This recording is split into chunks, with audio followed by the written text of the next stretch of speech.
Okay, good evening again. I seem to be having some difficulties coming up to Twitch, but hearing my own voice. There we go. Okay. I'm not quite sure what happened there, so this is the second attempt to try and get the game running. Um, for some reason, Twitch didn't seem to be picking up stuff, but we are now live and ready to go. So we're back to Phantom Brigade tonight. And it looks like there's been a fairly substantial update, so we are going to take a minute. I'm going to try and do this slightly differently I'm going to try and do this slightly differently oops, for the stream here, where I'm going to do the patch notes. So I haven't opened the game yet. I'm going to do the trailer first, then we're going to look at the patch notes. Then we're going to jump into the game. I am going to have to reset the campaign for reasons that will be apparent in just a moment. And yeah, let's see where we go.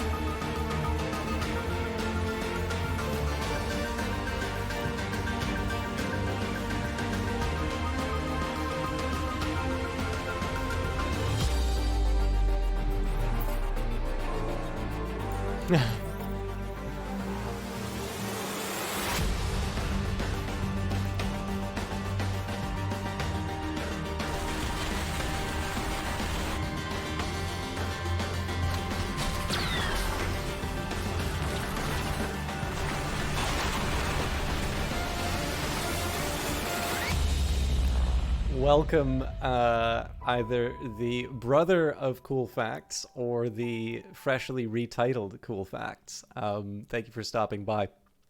Okay, first of all, special hate to... I'm not going to point out who it is. Special hate to YouTube for recommending a complete dickhead of a YouTuber fresh off of a Phantom Brigade patch. I realize that that's about me and my viewing preferences. I have absolutely no interest in watching that guy's videos, and shame on them for promoting that because it is absolutely inconsistent with both this game and what I want to see. You've decided to rebrand. Nice. Let's focus on the positive. So we are now on to Update 9, License to Kill. Patch highlights, work it out, construct items in the new workshop, new Shaken Not Stirred, new narrative events available, show you the world, improved other overworld actions and UI, mods, in-game mod support is here. I don't have any mods enabled. I'm just reading these patch notes pretty much for the first time with you. And I actually didn't get to see that much of the Brace Yourself stream, so a lot of this stuff is going to be new. Phantom Brigade is in early access, which means that we are actively updating and adding new content based on our roadmap and your wonderful feedback. We update Phantom Brigade on the third Tuesday of every month. You can expect the next major update on Tuesday, September 21st, 2021 at 11 a.m. Pacific Time. See the full patch notes below. Changes in 0.10.0 B2393 and a little metal arm indicates changes due to community feedback. I'll actually just take a quick second here. I'll get it out of the way at the start. I'm obviously very enthusiastic about Phantom Brigade, and as I'm sure most of you are regulars who watch, so I know it gets a little tiring to hear, but I was given a key for promotional purposes for Phantom Brigade. I'm obviously quite familiar with the game, but both my discussion of it and my playing of it can be seen as an endorsement, and certainly I don't mind endorsing the game. I think it's great. But of course, if I'm going to be doing that, it is also equally important to say that I was in fact given a key for the game specifically to show it off to people. They haven't asked me to say anything in particular, and in fact, they don't have to. I am totally voluntarily gushing over this game, but I will, I want to get that out of the way because I'm probably going to overreact to stuff inside of the patch notes here, so let's just get that out of the way. Also, I bet I can zoom in a little bit. Okay, new workshop and economy, and this is why we're going to be resetting. My apologies for doing so because I know we didn't have a full batch of mechs at the where we left this before. New workshop and economy. Due to changes in the game's economy, we recommend that you start a new campaign when providing feedback. Note that we'll be continuing to iterate on this in coming updates. For now, supplies are carried over from saves made in 0.9.1 or earlier versions. Thank you for your patience. The base is now equipped to construct any item that you have a blueprint for. These are in the projects list by part category. After you select a category, you can select a variant, for example, an arm, upper body, or lower body of an Elbrus medium set. Building a project consumes time, supplies, as well as a charge of that project. Once all charges of a project are used, that project can't be constructed anymore. Charges of projects, known as licenses, can be found on bases, outposts, facilities, convoys, and caches. So I have a few ideas about what this is. I mean, to a certain extent, like, this isn't, in one sense, all that new, in the sense that we are still doing the thing that we have, we've always wanted in Phantom Brigade, which is, we go from fight to fight. We try and take what scraps we can. There's still scarcity. You're still going to want to go to certain bases in order to get those licenses. But obviously the option to be able to construct and being able to have that knowledge of saying is like, ooh, I better not lose this part. I only have one more license left, or I'm starting to run short on licenses and it feels like I'm getting short of this thing that I really need. Might motivate you to go to certain bases. I don't know if it says, so in this case it says they can be found on bases, outposts, facilities, convoys, and caches. I don't know how transparent it's going to be about where you can get those things. But obviously that might be motivating certain decisions on the map. More importantly, I think this is going to be setting up the possibility, I don't know if this is quite in it yet, but this may also be setting up the possibility that you start losing. I think right now you have to repair the items that you lose in combat, but I suspect this is starting to prepare us for the full-on loss of parts when they get blown off. I can't 100% remember how it works right now, because I generally am a bit safe with my mechs, but I have a feeling that they're prepping us for some really really tough times ahead. New events: Assassination. Quietly and efficiently eliminate the enemy general VIP unit, before the kill team is tipped off. Only 2 of your top mechs can enter this high-stakes mission. Draft. You catch wind of guerrilla forces planning to interrupt an enemy draft. Choose your angle of attack wisely. Will you team up with the guerrillas or try to retreat with the civilians as quickly as possible? Team up. Take command of a force of guerrilla tanks alongside 2 of your units to eliminate the enemy. That's really interesting that we get to play tanks now. Sneak in, try and rescue the civilians, and retreat. I think it's by holding the objective for 5 turns with 2 of your mechs. If at first you don't succeed, try again. Give the mission another shot with a 4-mech PB team, Phantom Brigade team, fighting alongside the guerrilla tanks. The enemy draft must be stopped. Improved overworld actions. Updated the overworld actions list UI. Selecting actions now opens a panel with a description of what is being done. Here you can cancel actions as well as immediately locate where the action is occurring on the overworld. Added support for non-progressing actions such as those in the assassination and draft events. New mobile-based controls in the overworld. Stop stops the base in place and pauses time. Retreat appears once the mountain base is liberated and you have less than 2 active units. In-game modding support. Experimental modding support is now available. This adds a button on the main menu where you can manage your configs. See #Phantom Modding in our Discord and our wiki for details. And let's take a second here and put that Discord link in the channel. This is definitely one for you to check out. Even if you don't normally go to developers' Discords. No More Robots does some neat stuff in terms of making special Discords for their games. But honestly, Brace Yourself has put a lot of effort into sort of building and maintaining a really positive community, and one that I definitely think they continue to deserve a lot of credit for. So if you haven't checked that out, especially if you're a fan of Industries of Titan, Phantom Brigade, or Crypto the Necrodancer, I should also mention Cadence of Hyrule, but I'm not a Switch player, so it's a trickier one for me to remember in my list, just because it's not something I directly play. Definitely one that's worth checking out. Balance tweaks. Decrease the amount of damage dealt to vehicles when colliding with the environment. Okay. Increase unit collision damage. Fair enough. Reduce the amount of supplies gained from bases. Boo. Reduce the amount of loot gained from convoys. Well, that's really interesting. I wonder why would... So, I mean, I usually just go and attack stuff anyway, but I wonder why they're trying to make it less attractive for me to go after convoys. Add a small common part drop chance on caches. Maybe it was the idea that people were struggling to pick what they got from convoys? Yeah, we'll see. Decrease the weight of standard long-range tanks to the lightweight category, so you can presumably boot them even further. Reduce the difficulty of the stealth scenario in the draft event. So presumably I have to assume this is a balance change in response to what was happening in the experimental mode, because I don't recall a stealth scenario yet. Reduce the difficulty of the starting province camp. Reduce the amount of supplies awarded from the mountain base. Starting Elbrus and assault rifle projects now have infinite charges. I think that makes a lot of sense. Increase the damage dealt by the BM-1 Sunswarm, and supplies added from dismantling items have been increased. Okay. So this might be lining up with this. Miscellaneous, and I mean, again, so it's pretty clear that these balance tweaks are almost certainly based off of the experimental branch, which I really should start playing more often. But obviously, it's a little, I'm a little pressed in terms of my my streaming time. If I can get back to a point where I'm doing sort of like 2 streams of Phantom Brigade or 2 streams of Industries of Titan, I definitely can see myself switching over to the experimental modes. But I realize that between patches, I don't get a chance to really dig in deep on some games, depending on what else I'm playing. Okay, miscellaneous. Added Intel UI to all event POI. I don't know what POI is. Project and supplies rewards now appear in the salvage screen. Updated briefing holotable VFX. Removed alarm option from locked up tight event. And fixed issues in 0.10.0 B2393. Oh, in this patch.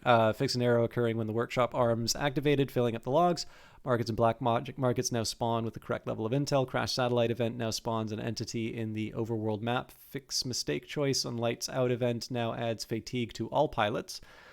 Fix stargazing event not relieving fatigue in its 2-hour variant. Enemies are now correctly deducted from the capture him choice in the enemy in the rubble event. Selecting celebrate option in the birthday event now subtracts supplies. Various fixes to UI formatting, uneven indentation, spaces, etc. I wonder if that'll fix the effect that's happening when because of my resolution. Fix an animation loop with non-matching head and tail poses. Fixes to transitions between mechs poses. Fix successful draft event not rewarding players the correct amount of supplies. Narrative event window not appearing after successful draft retry.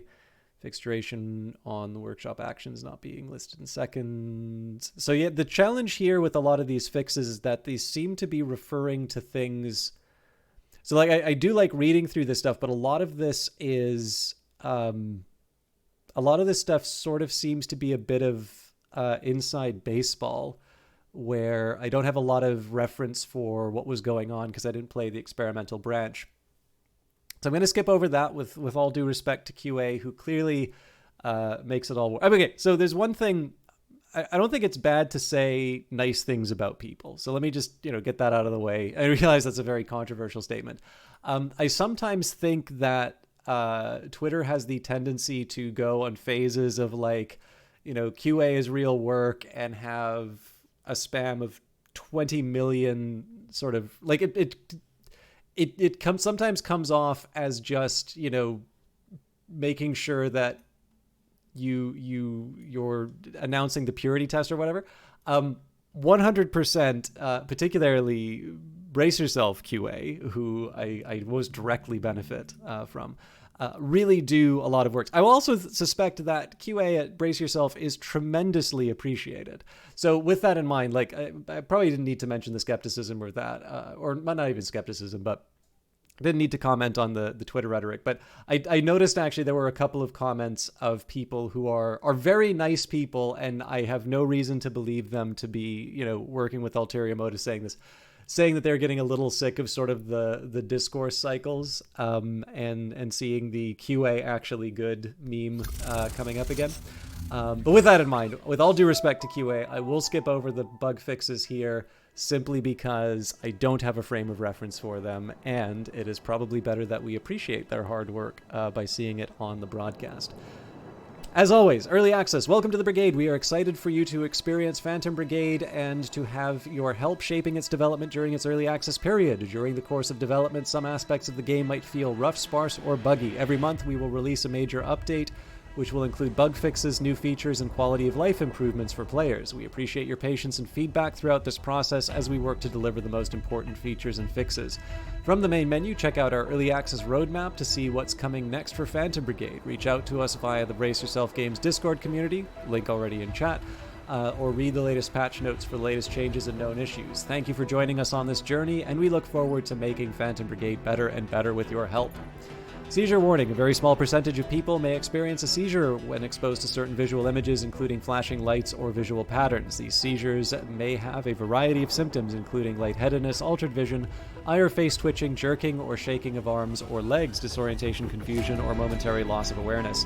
Immediately stop playing and consult a doctor if you experience any of these symptoms. If you or any of your relatives have a history of seizures or epilepsy, it is recommended that you consult a doctor before playing.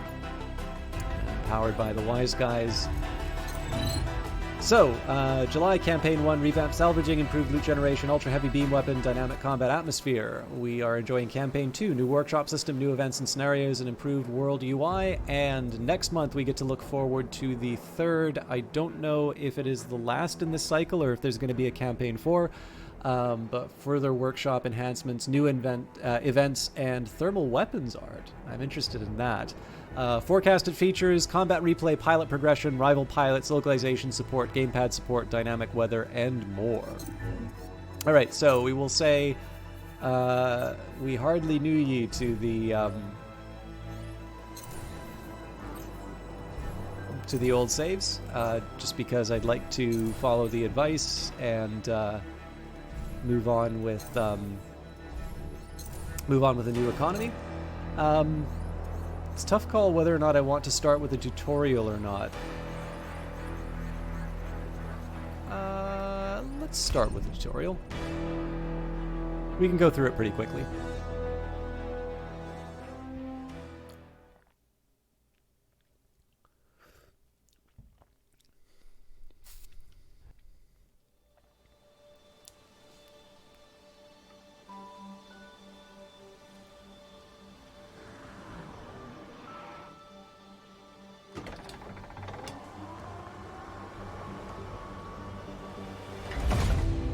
See, if they put the barrier back down instead of leaving it up, it actually would have stopped the invasion force.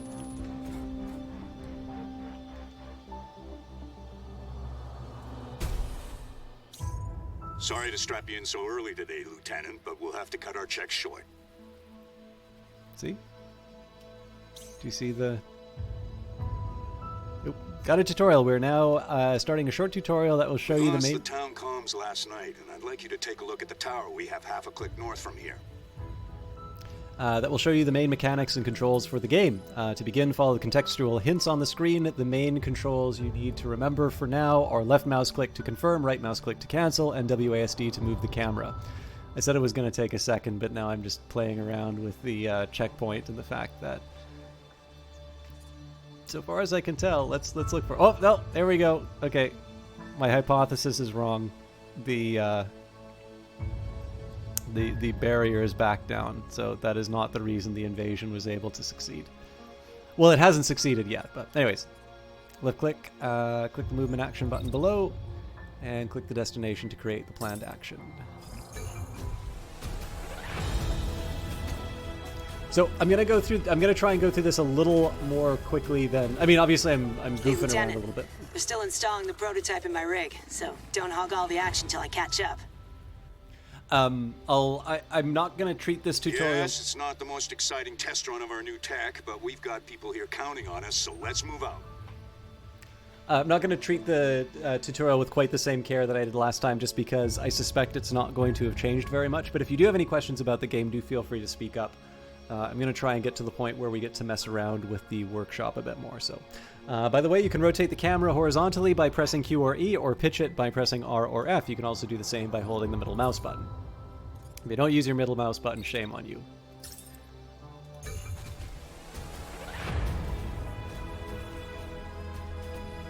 Ooh!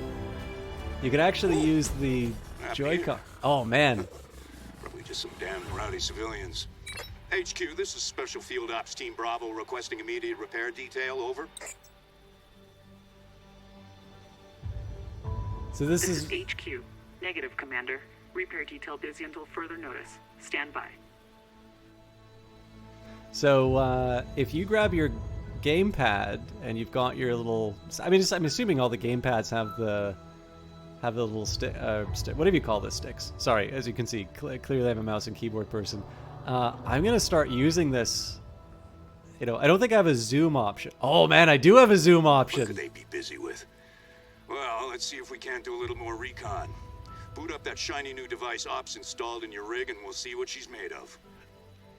Oh man, okay. I'm gonna try and get my cinematographer hat back on when we start doing some combat. I'm gonna try and do some really nice, you know, you can sort of imagine neat little path. It's gonna take some getting used to, but man, this opens up some possibilities. Okay, activate the prototype system. Theoretically, this prototype can predict a short time into the future, allowing us an incredible advantage on the battlefield. This could change war forever. But as long as we have it, our citizens will be safe. This new window you see in the corner of your screen is called the time. I'll move to scout one side of the tower. If she's warmed up, you should be able to see where I'm moving and flank the opposite side. Akin to video progress bar, you can move your mouse over it to see what will happen at any moment in time. In a moment here, the commander would plan a move, and we'll see how it works in practice.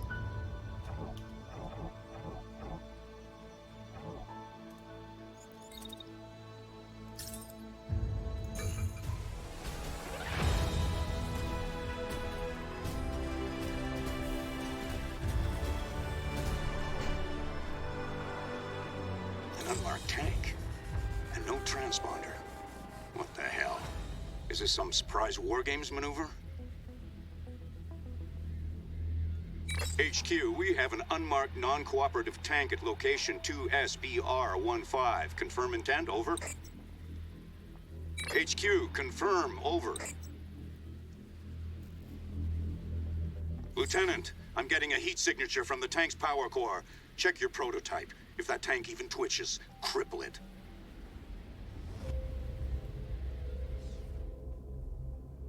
Wait a minute. The top left.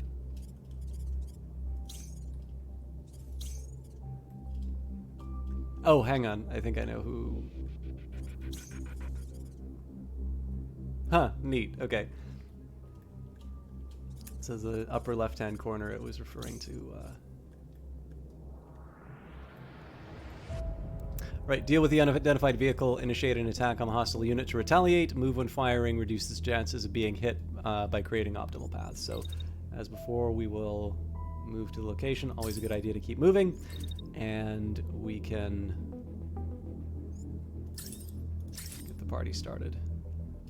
Attacks can be repositioned on the timeline, allowing you to fine-tune the timing. I think going early is fine.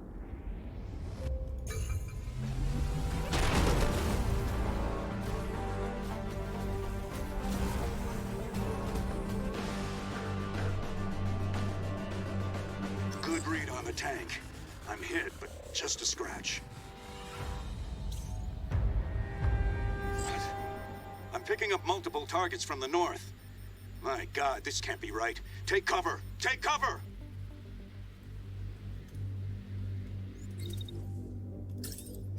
This is no war game. Commander, multiple contacts just appeared on our forward slope. Weapons ready. Treat us hostile. This is not a drill. Intercept and protect the town. We're on our way. Pinned down by 2 treads. Returning fire.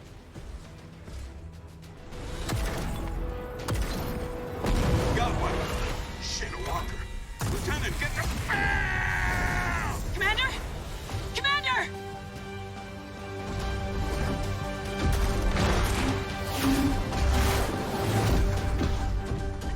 Taking defensive position. The commander's down, but we have to focus. We have citizens to protect. There's a walker and multiple treads on approach. Remember, if things go to hell, set self-destruct and punch out, so they can't salvage our prototype. Whatever happens, let's meet at evac point R09. All right. HQ, come in. HQ, do you read? Roger, heading out.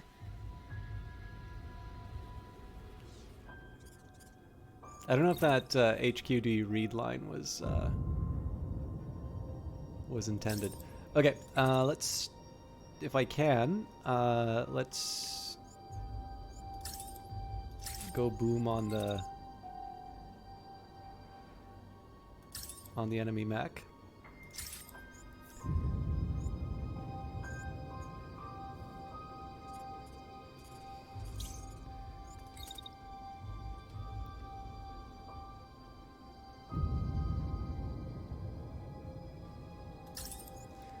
Okay, I don't really get tagged by any of the shots. I'll try and make sure that I'm positioned as best as I can, at least to do some damage. What are these looking at? Cannon. Okay, this is an autocannon, so I actually don't have that much to fear from that one. So let's maybe draw our attention to that unit.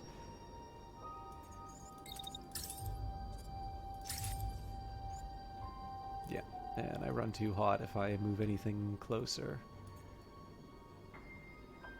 And there's very little reason for me to do that, so we'll run the turn accordingly.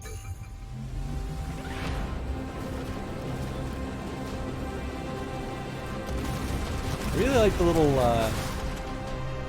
the eye flashes.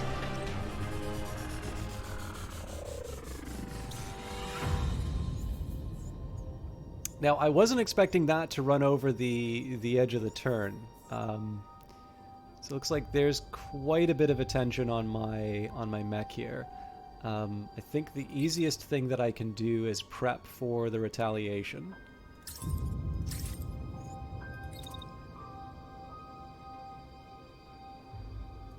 Make sure I run into as many enemies as possible. What's the difference?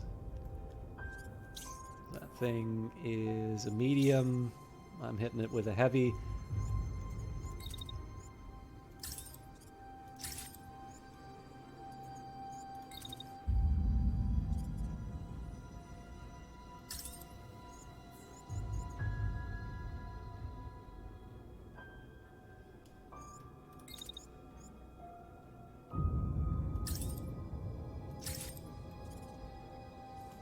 All right, and then the question is, what do I do with my... Okay, so you're crashing.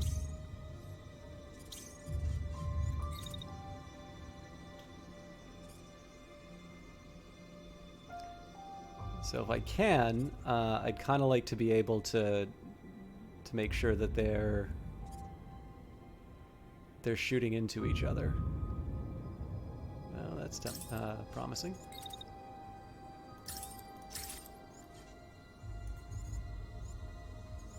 Okay, so unfortunately the autocannon gets to fire just before I can do anything about it. I'm going to move back a little bit just to make sure that the friendly fire still does the trick.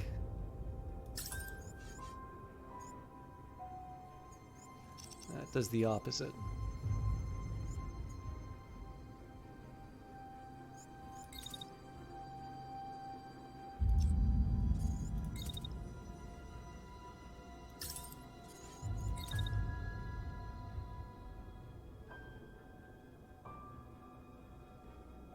I mean, the truth of the matter is that we can definitely afford to take some damage. I'd like to treat it as if my health was a priority. All right. Let's see how well we do. I'm particularly interested in seeing how this turns out.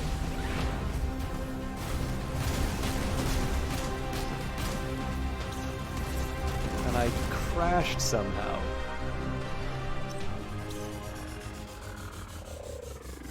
I will confess I'm a little confused as to what happened there because I thought I had my shield up and I was ready to go.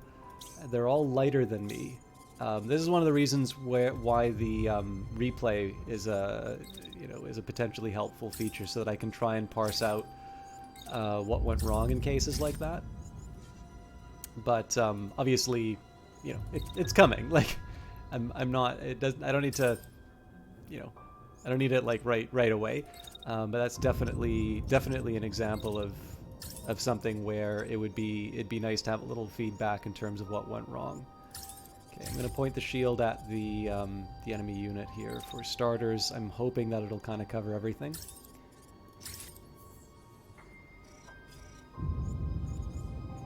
One other thing I might be able to do is... Nope.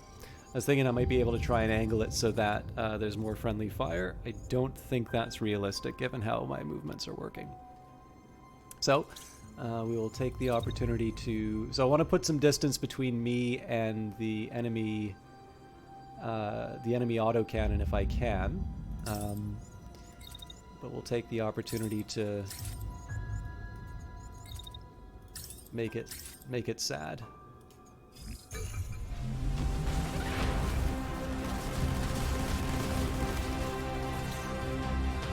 Okay, I crashed again. So apparently, like, I don't think I can rely on crashing into tanks anymore.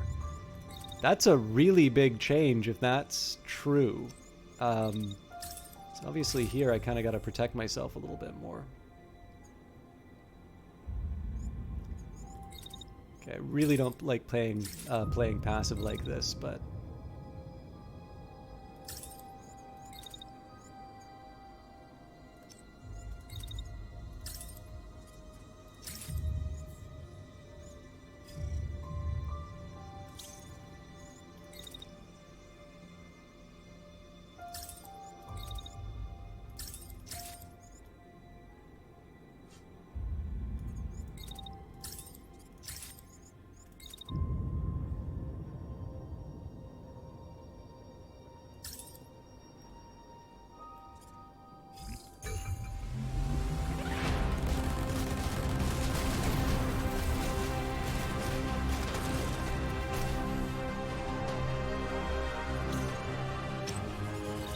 Okay. So looks like there's a little more attention elsewhere on the board. Okay. Again, I really hate playing passively like this, but...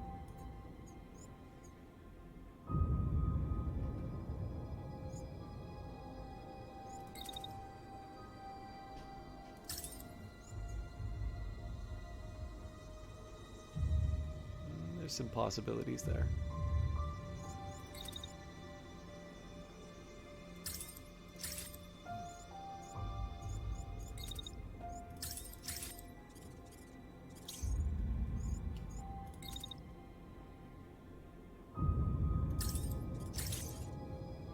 Okay, that thing's rocking an autocannon. I should have gotten a bit further away, but there's no fixing that now, so...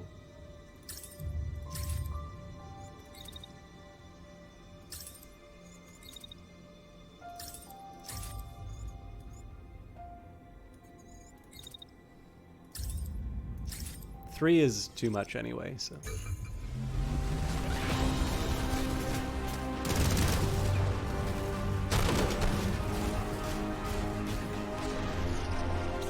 Okay, shields blowed up.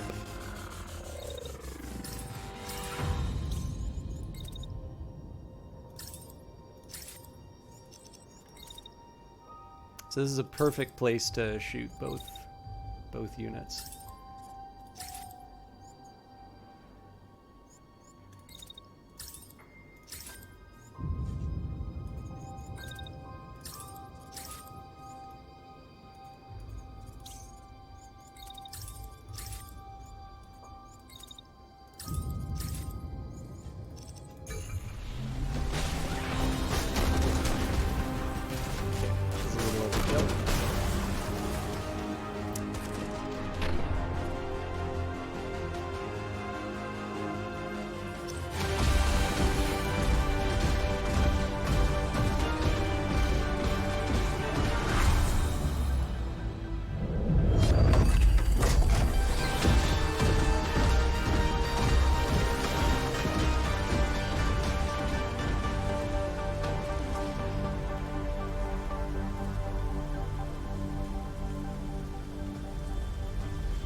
Squad extracted early, objectives complete.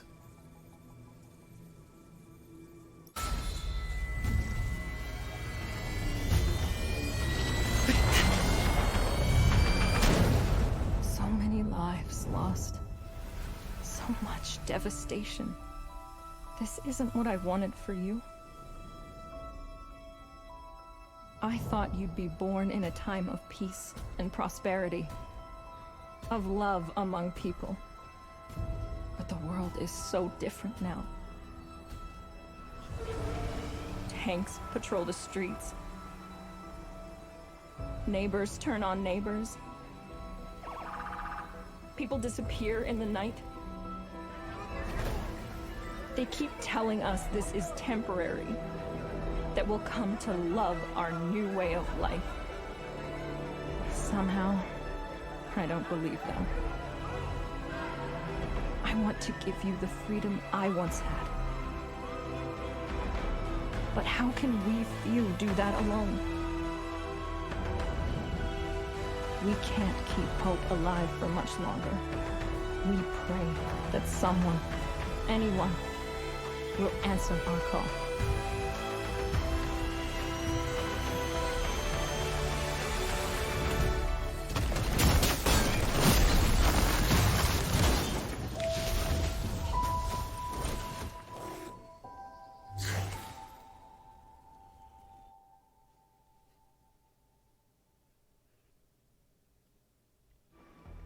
Campaign mode, welcome to Phantom Brigade Early Access. Pressing Shift Tab will open our bug reporter. Let us know if you spot anything or if you have any other feedback. The navigation bar allows you to switch between the pause menu, the overworld map, and all base views. The world information bar allows you to change game speed, displays territory information. You can also view your resources and the current time there. This widget presents information about objects in the world, such as your mobile base. As you discover more objects on the map, you'll be able to read more information here, and it will show more as you get closer and gain further intel. Mobile base, a heavily modified walker service vehicle from one of the old mining operations, restored and fitted with every bit of cloaking equipment the Resistance could find. It is indispensable to our operations. It enables the Brigade to strike with surgical precision and escape before the enemy can respond. Mobile base. This is your base of operations. Your base of operations is a giant vehicle capable of storing and servicing entire squads of mechs. With it at your disposal, the Brigade can avoid the enemy and strike at opportune moments. Left-click the objects to select them, move by selecting your base and right-clicking your destination. To cancel movement, hit space or press the stop button on the screen. Press tab to recenter the camera on your base. Move the camera with WASD, orbit with Q and E, and change pitch with R and F. Okay, so we're going to go to the mountain base. I think this is new. Yeah, this is the stop button. Felheim Mountain Base, new beginning. It is time to take back our country. We should start with the mountain base, the last outpost that belonged to the Phantom Brigade. It should still have some supplies and parts to help us get back on our feet.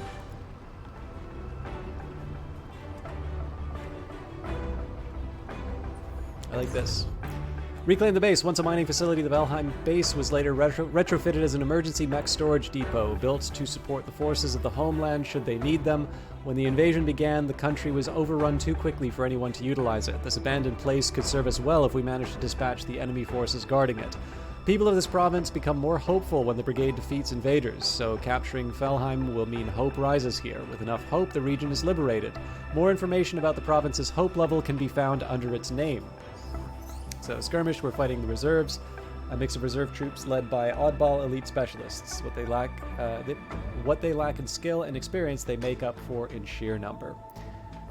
Large underground facility that can serve as your base of operations without attracting enemy attention. Abandoned around 30 years ago, but still structurally intact. Large entrances built for old mining trucks and walkers can fit the mobile base.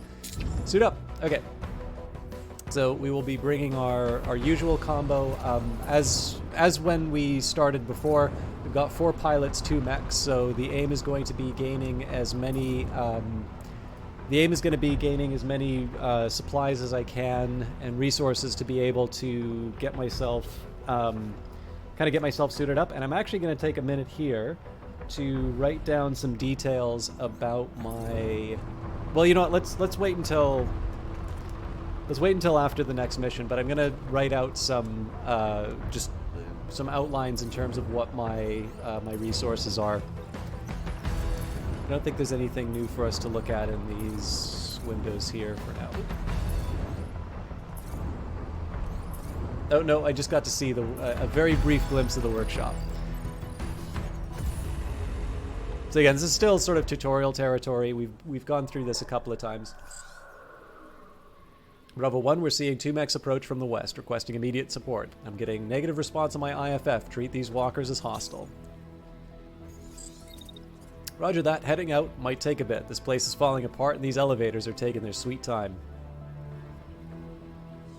Okay, I'm probably going to wind up wanting to go behind these shields. Move Tango up.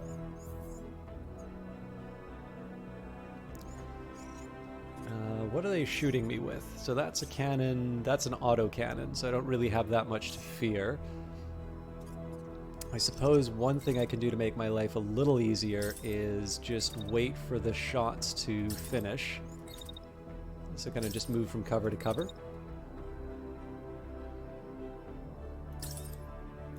It's a long shot as far as the, as far as taking out the enemy is concerned. Question is, can I get any meaningful fire on the enemy?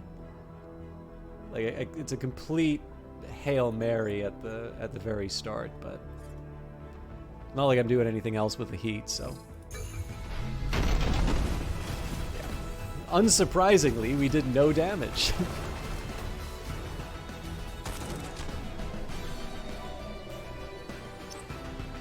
So that might do a little damage on its follow-up. Okay, so we're setting up for the real encounter now. If I can, I'd like to protect my mech, so we'll shield up. I suppose now would not be a bad okay, so against my better judgment, I'm actually going to take the time here and see if the strategy of crashing into the enemy mech will still work. So this should be an ideal situation, right? This is a heavy mech, I've got my shield up, I'm walking directly into the enemy mech here, and if I trip over the enemy mech in that case, that means, sorry, the enemy tank, and if I trip over the enemy tank in that case, like I just can't consider that a viable strategy anymore. In the meantime, let's do what I can. So they're going to be shooting at me. Okay, I think we can make this work. So we're behind a building for most of the shots. I feel confident enough that we'll be able to survive it. I don't think we're going to be able to shoot them. Yeah. So we'll find opportunities.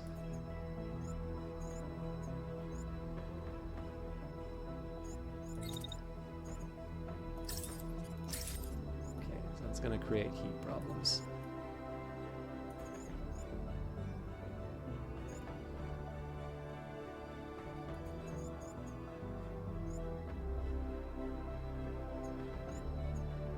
Okay, that's pretty much useless. So, let's take a good look and see how this turns out. I'm actually going to slow it down just so I can specifically see how this runs.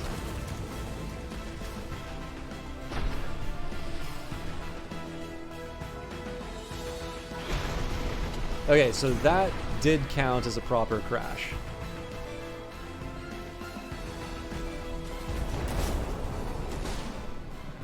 Okay, they're going to be crashing for a bit, I think.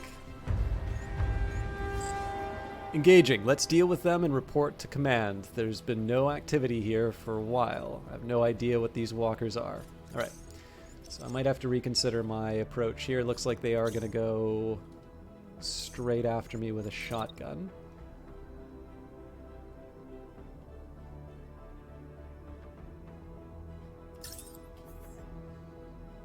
Okay, so I'm safe.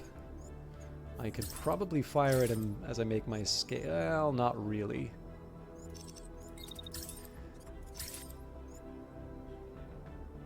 Maybe I should see what my area looks like. Okay.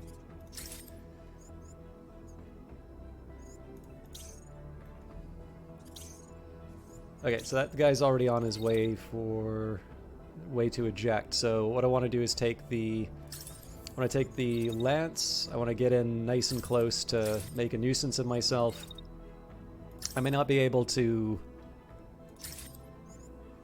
completely change the...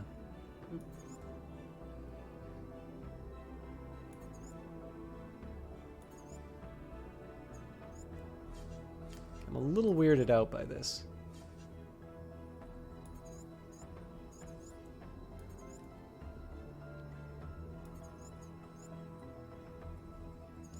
Okay, well, I'll change it up a little bit then.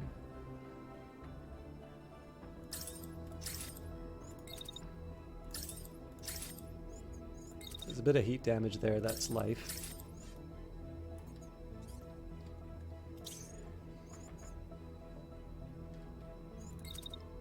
I think I'll take advantage of a sort of a privileged position here. We'll probably have to sneak back around next turn, but we should be able to clear out some units.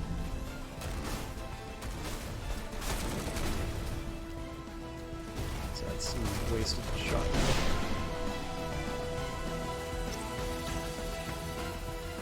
Okay, this is a medium unit.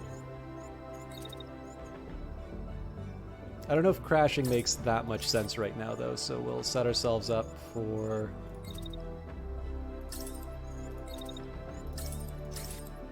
reply. They're going to have their back turned to me, so as soon as the heat's available, we take the shots that we can.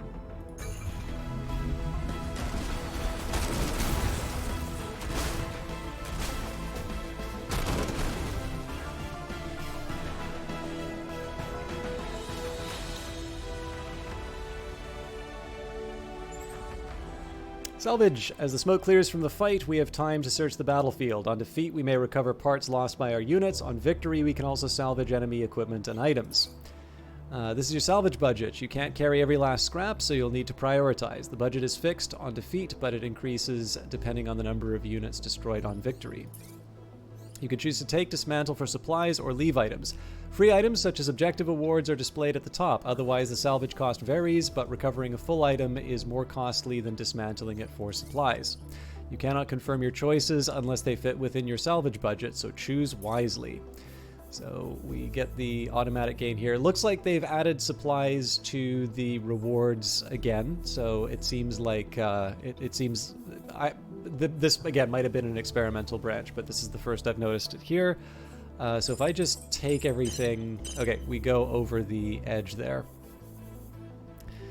So if there's a shred shotgun here, it's 36,321. Okay, so clearly this is good for scrap. We are still well over the limit.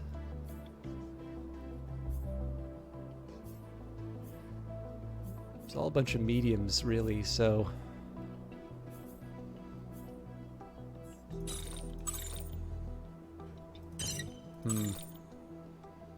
Yeah, well, that's life, right?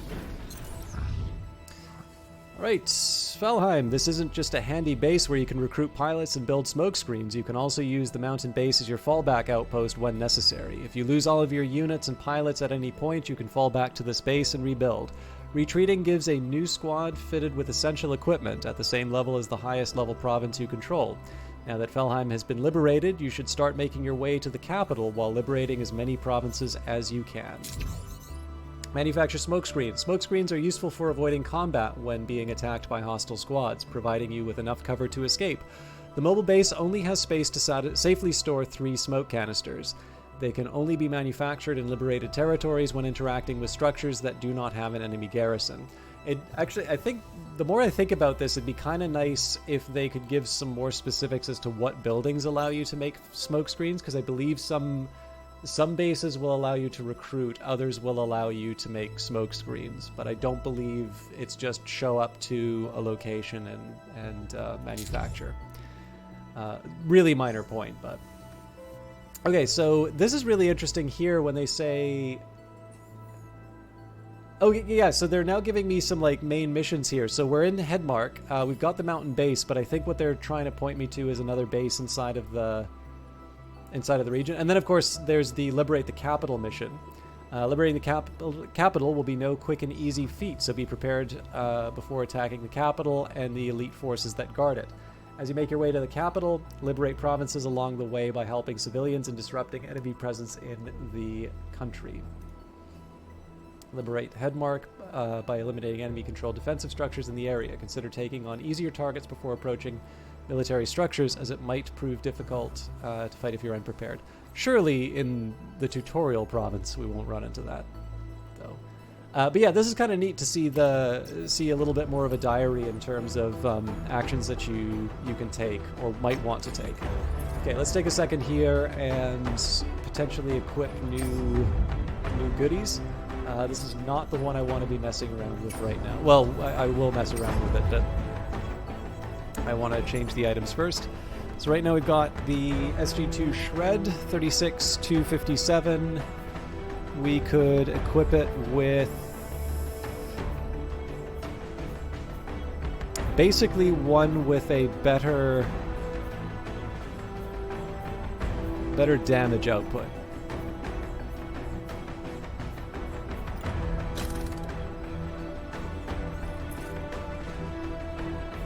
Make sure we give it a proper livery. So we'll go with the colors that the game opted for.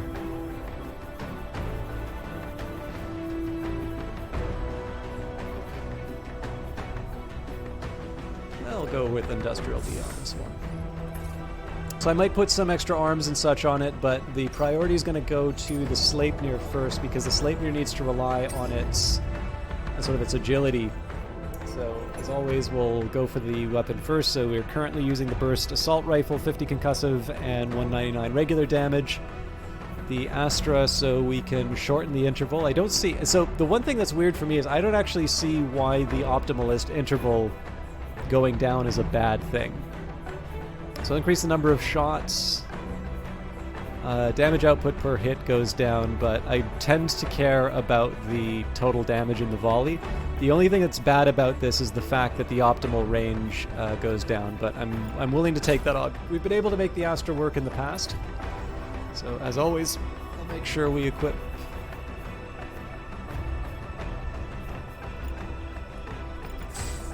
I'm okay having a big red gun. I might want to be a little more subtle with some of the other livery. I don't mind doing some gray and red on the other part. Actually, you know, the one red arm is a neat look. Maybe we'll stick with that. Okay, so we've got an upper Elbrus. It is actually the exact same.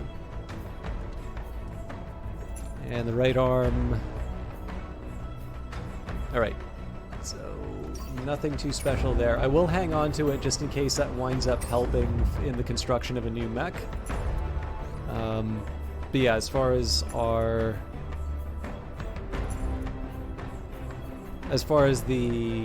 improvements are concerned, that doesn't get us anything. Okay, so inventory. So where's this workshop? Oh, here we go. Okay, body parts. So a mech frame is going to cost me presumably 230. Yeah.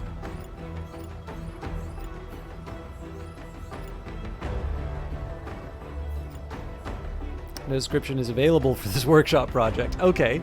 I'm curious what I get for a mech frame, but our goal now is going to be to liberate 230 supplies.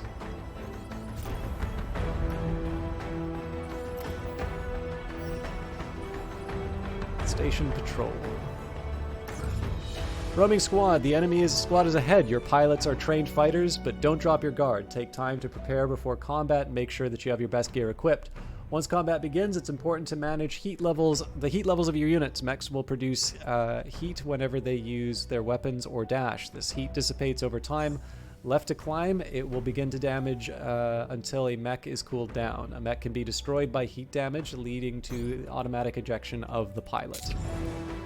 Alright, so again, we don't have any extra mechs for the rest of the squad. We're just going to jump in straight away. Squadron of enemy soldiers who stay on the move as the hunt for the Phantom Brigade. I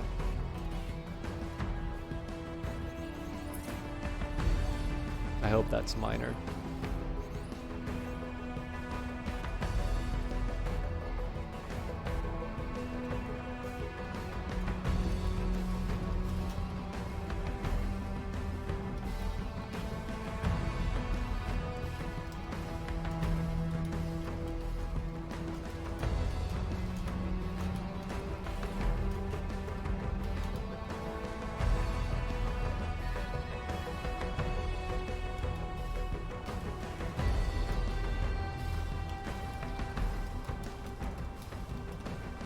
I don't think I've pointed this one out before, but apparently typos are the only thing that I'm good at reporting anymore. Decelerating, let's flank and finish them off. Okay. So this sheet seems pretty straightforward. I could probably take advantage of the house for cover, and I'll just let the I'll just do the good old-fashioned use the shield to block the tank. I'm going to try and position my mech accordingly, just in terms of kind of getting the most of the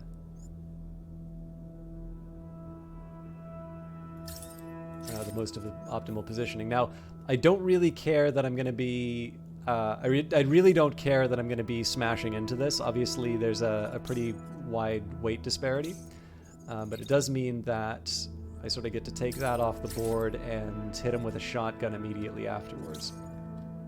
So what I'm going to do here, seeing as I'm going to be running around the buildings anyway, I'm actually going to make it so that I have 2 buildings of cover. And then following that, I'll run around the edge. Maybe a hill. Oh, actually, that's an idea. So if I peek around the hill there.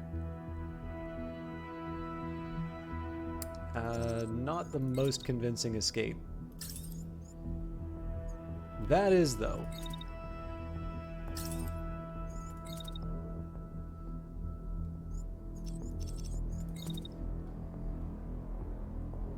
So I'll wait a little while. We'll run up the hill.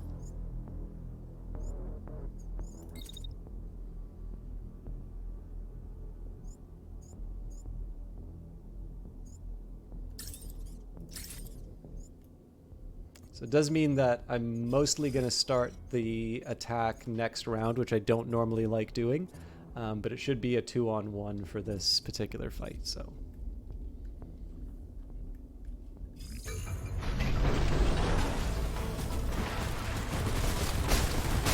Okay, so we didn't collide. That's a bit of a shame.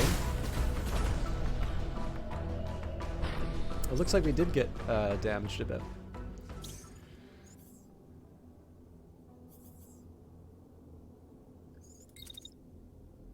Okay, so they're going gonna stir up some trouble. I'm fine with that. In fact, what I'm gonna do is I'm gonna try and set things up so that there is friendly fire. Oops, a little enthusiastic there. So they got my setup here. Yeah, perfect. So just wait it out a little bit. Sort of move, try and, as much as I can, move in concert with the enemy unit.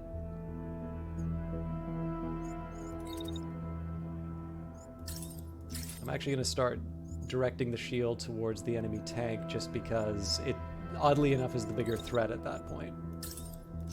And then we'll take the shotgun on the enemy unit. I think I'm actually going to follow through...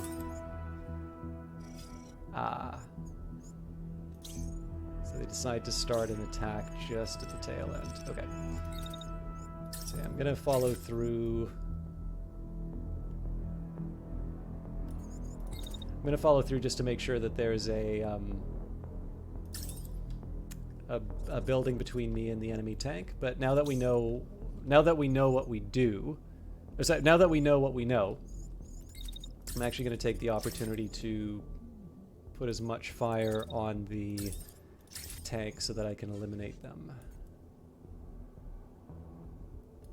Again, I don't normally like leaving things to go over the edge of the turn, but if it's fire, it's something that I can move to sort of compensate for.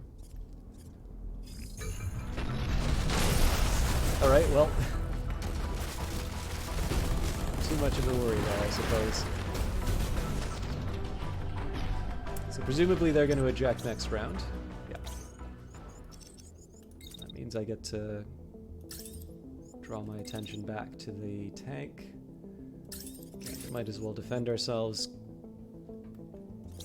There's really no reason for me not to keep firing on the tank. I'm in a pretty good position for it. I maybe went a little overboard as far as the heat's concerned. But in this case here, I should really just position myself for a good shot on the tank when it becomes available. And I am going to be shooting a building, so I think in this case here, I just need to accept that I'm going to overheat a little bit.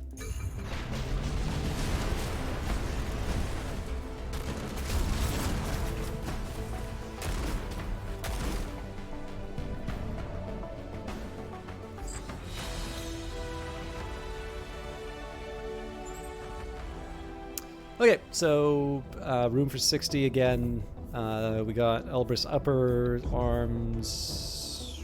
Okay, so I guess the question here would be, is there any major benefit to bringing any of this stuff? Now, this is kind of the issue I ran into before, which is that, and I was going to take notes and I didn't. I don't actually know how good my existing gear is. So this shield could be an improvement, this shotgun could be an improvement, there could be a lot of improvements here. I guess for...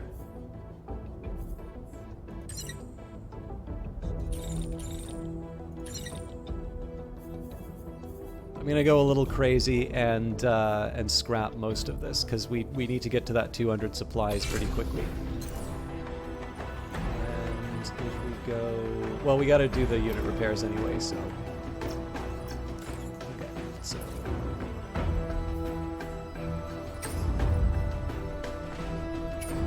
That's not what I want to check. Okay, so for the left item, the stance... This is totally the wrong mech again. Lance. Alright. So we've currently got a firewall with 400 integrity. I don't really see... I mean, it's a lighter shield, but I actually like this mech to be heavy, so nothing too special there. The auto, I seem to recall, is a shotgun that works really well for me. So slightly longer damage interval, and the optimal range is a little bit longer. But the scatter isn't as bad. And that is a pretty substantial... There's a pretty substantial change in terms of damage.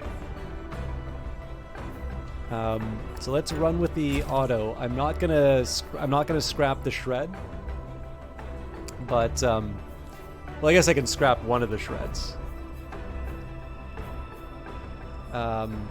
But I think the auto is going to work for me here.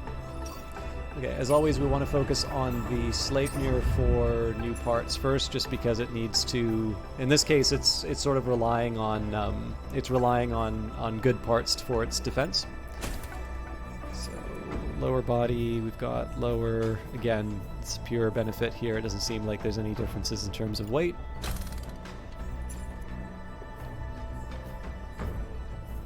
So obviously, we got to get the color back on that arm, but.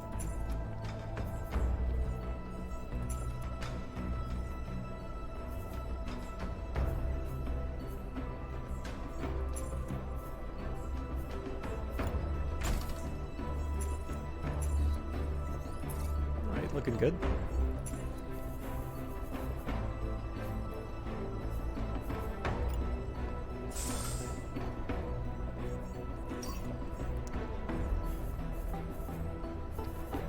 Just make sure it has a nice...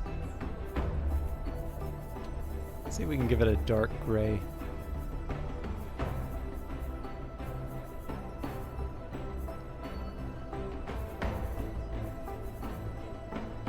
Ooh, actually, the Spec Ops R works really well.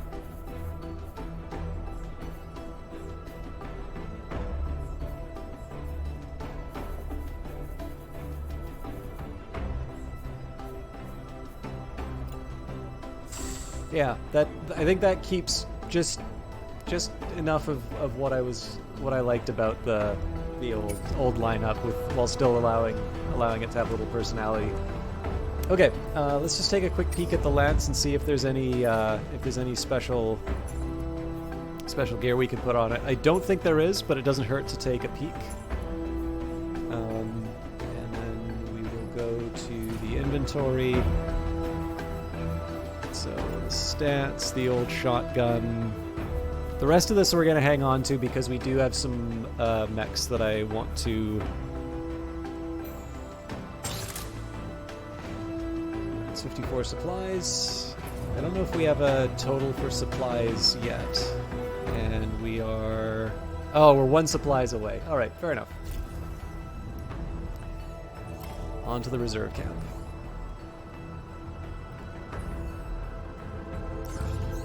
Military structures. Military structures are usually more challenging than roaming squads or occupied settlements and facilities. However, they also store better loot and have units with higher quality gear.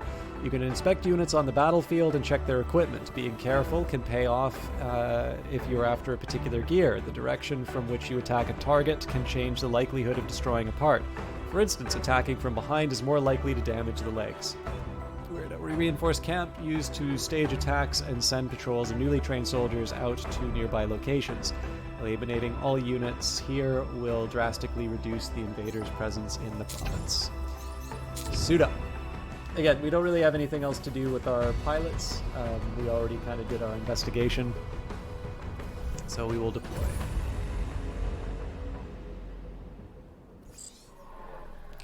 Rebel units in range. Engaging. Requesting backup. Okay, I remember this map well. So they've got an autocannon and it's a shotgun shield combo again. Reinforcements in 2 turns. So I think the answer on this one is to just change dance partners.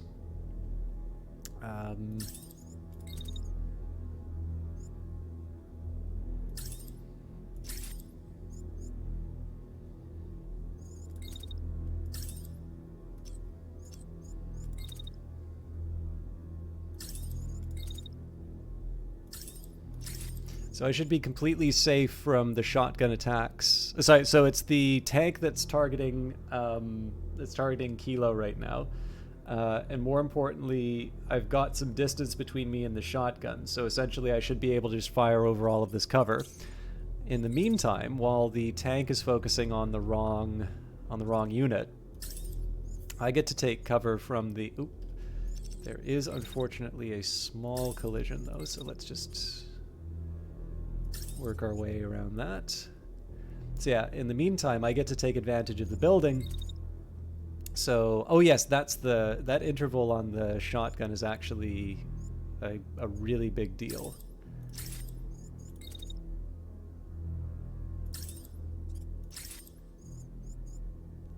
So this is really more the fact that I'm able to kind of get the last tail end of it. And then what I'll do is I'll just put up the shield and crash into stuff while I cool down.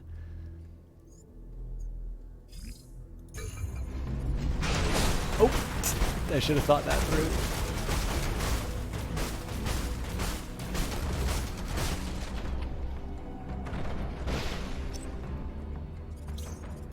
Okay, so I wouldn't be surprised. Yeah, so they're going to just go straight for the...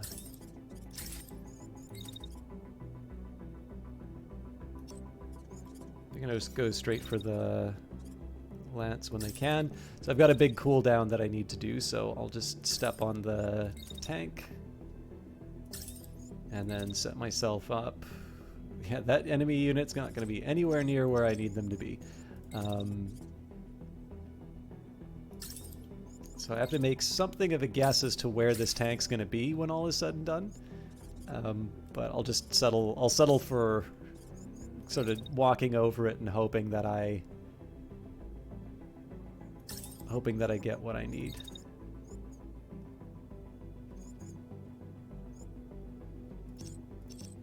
Okay, so I have a very specific way that I want to handle this. So I'm going to move back just to maximize the distance between me and the shotgun.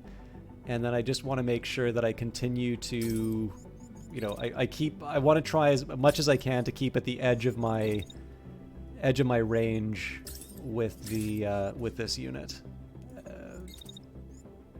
Because I should be able to do some decent damage while moving, whereas their shotgun's not going to be very effective.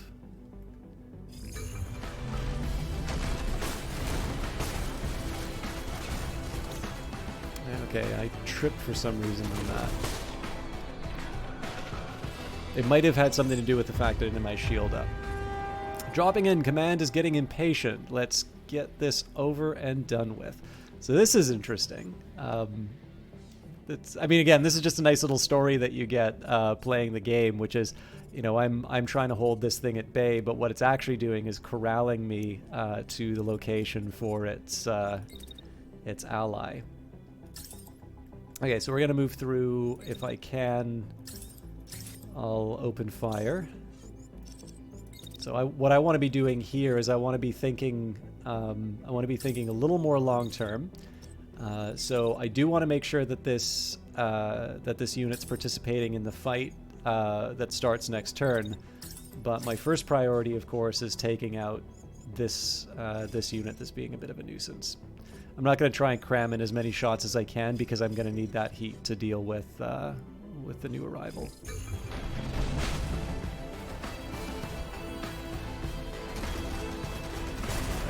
Pretty much just went into the mountain. All right, so that unit's out of the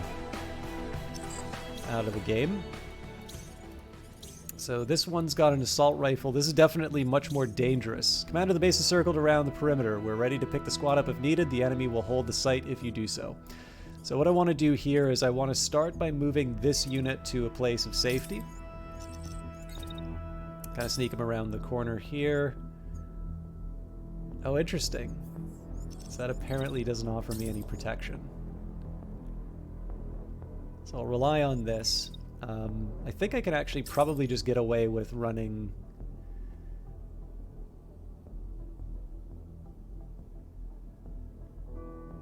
Okay, that looks good. So what I'm going to do here, I should be able to move... Yeah, so that's a decent spot.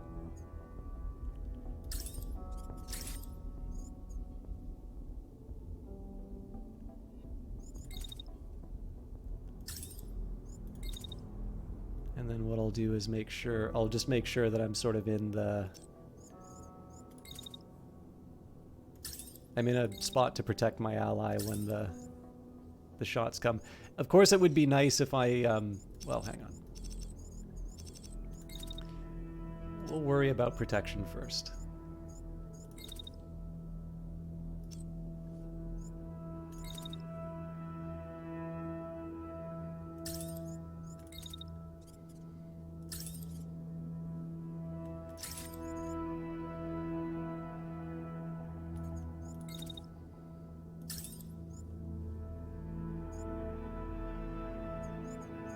That's clearly too late.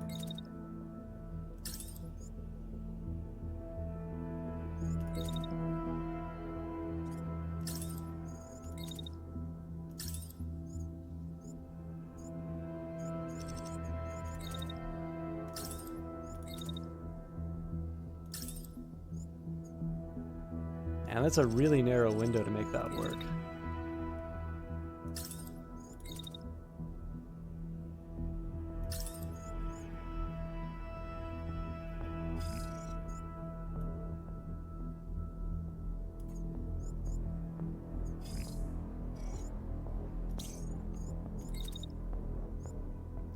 The original hope was that I'd be able to do some kind of damage on this unit. I don't think that's a reality here, so...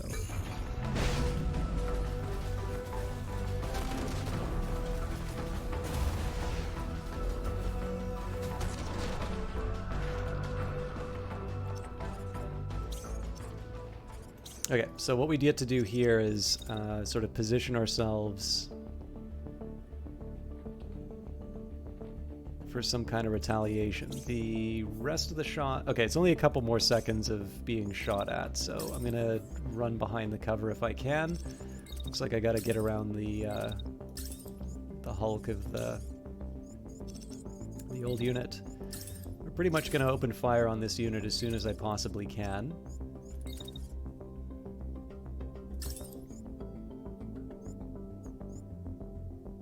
Okay, now this is going to be interesting. So they are a lighter unit. I still have my shield up at the time of collision. So I'm wondering if we might actually be able to just simplify the matter quite a bit. I'm going to continue the term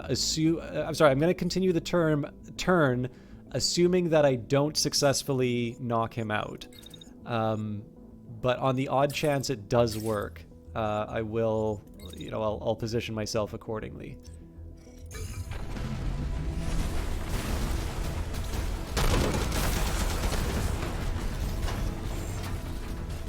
All right, so looks like my evaluation of the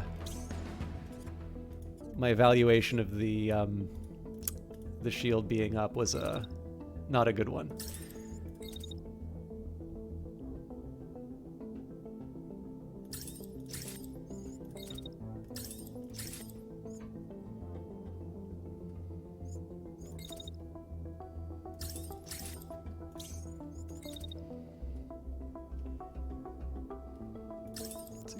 Making sure that I'm positioned in a way that I don't have too much friendly fire.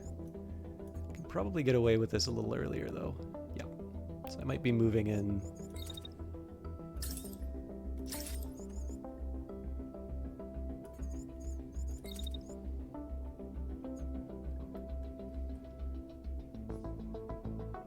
It's not the best place for me to be, though. So if I'm gonna do a close range attack, I should probably actually use the sidearm.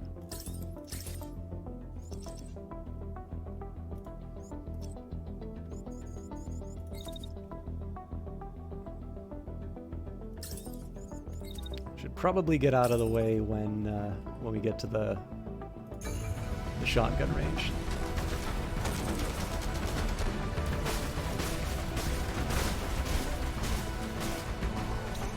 So we don't know if they're gonna get up. Okay, nope, they are gonna get up. So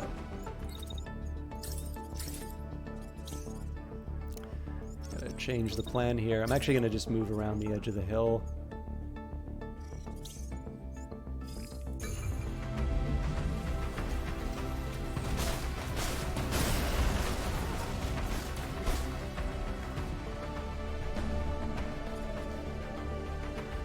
Right, all hostiles eliminated, site under control. We've got 75 here, that's for the units that we destroyed. So I suppose the question would be, the firewall was probably an improvement for me. Less clear about the spark and the burst. So let's start by seeing if there's any, let's say if it's a level 2 part, I'll hang on to it. That doesn't leave a lot for scrap, does it?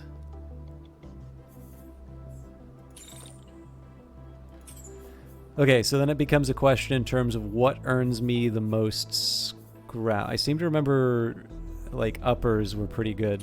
So that was 62, handguns 27.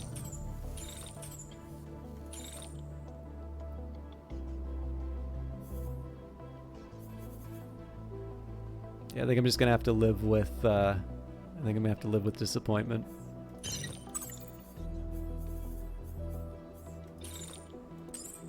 Oh, that's right. If I scrap some of the intact stuff, it doesn't cost as much. No, I think I'm just gonna leave the 5 on the table.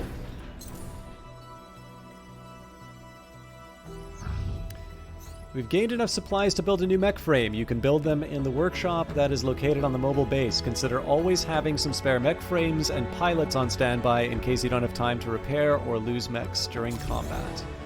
Freedom! You've successfully liberated this province and the people rejoice. The relief is palpable. Once one of your pilots wanders over to you as you watch the people dance in the streets. I know there's a lot more to do, she says, but shouldn't we celebrate the small victories? She and some of the other pilots would like to celebrate with the people. So I'm not at a point where I want to spend the 200 supply.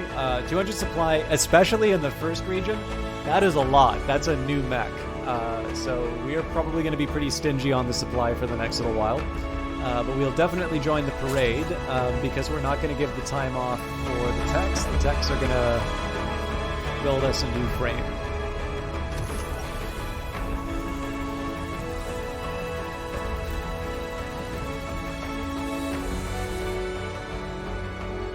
Retreat. Base will retreat to Felheim to repair and... Oh, neat! Now I know what that button does. So wait till the repairs are done, and then... So it's intriguing here. So they gave us the mission of liberating this province, and then now it's just straight liberate the capital. I wonder if there's going to be more intermediate steps later on in the game. So let's just take a second here. We'll update the Sleipnir first if there's any better bodies. I want to take it. So slightly better heat dissipation on this Nox. I think that makes sense to equip. Lower body, we've got... Again, I'm not expecting too much here. Again, slightly better heat dissipation, so we'll take the opportunity.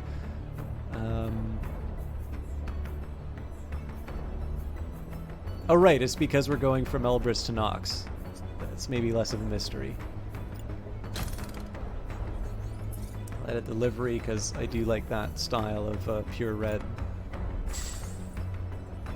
arm. It'd be nice to have like the beefy arm on the side, but I'm not going to completely sacrifice utility.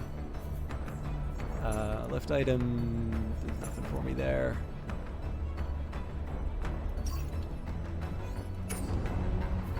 And then the lance kind of gets the hand-me-downs. Okay, so again, we gotta worry about the livery, but that's fine, we'll make it work.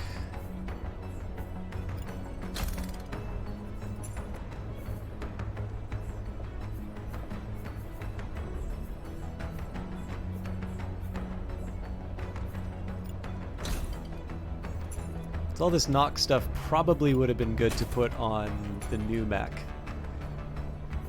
but I'll learn to live with it. Okay, so let's make sure they get a good standard industrial. I'll give them a good industrial B. Make sure I think the right arm had a solid yellow, and then we'll make sure that the shield also gets a solid yellow.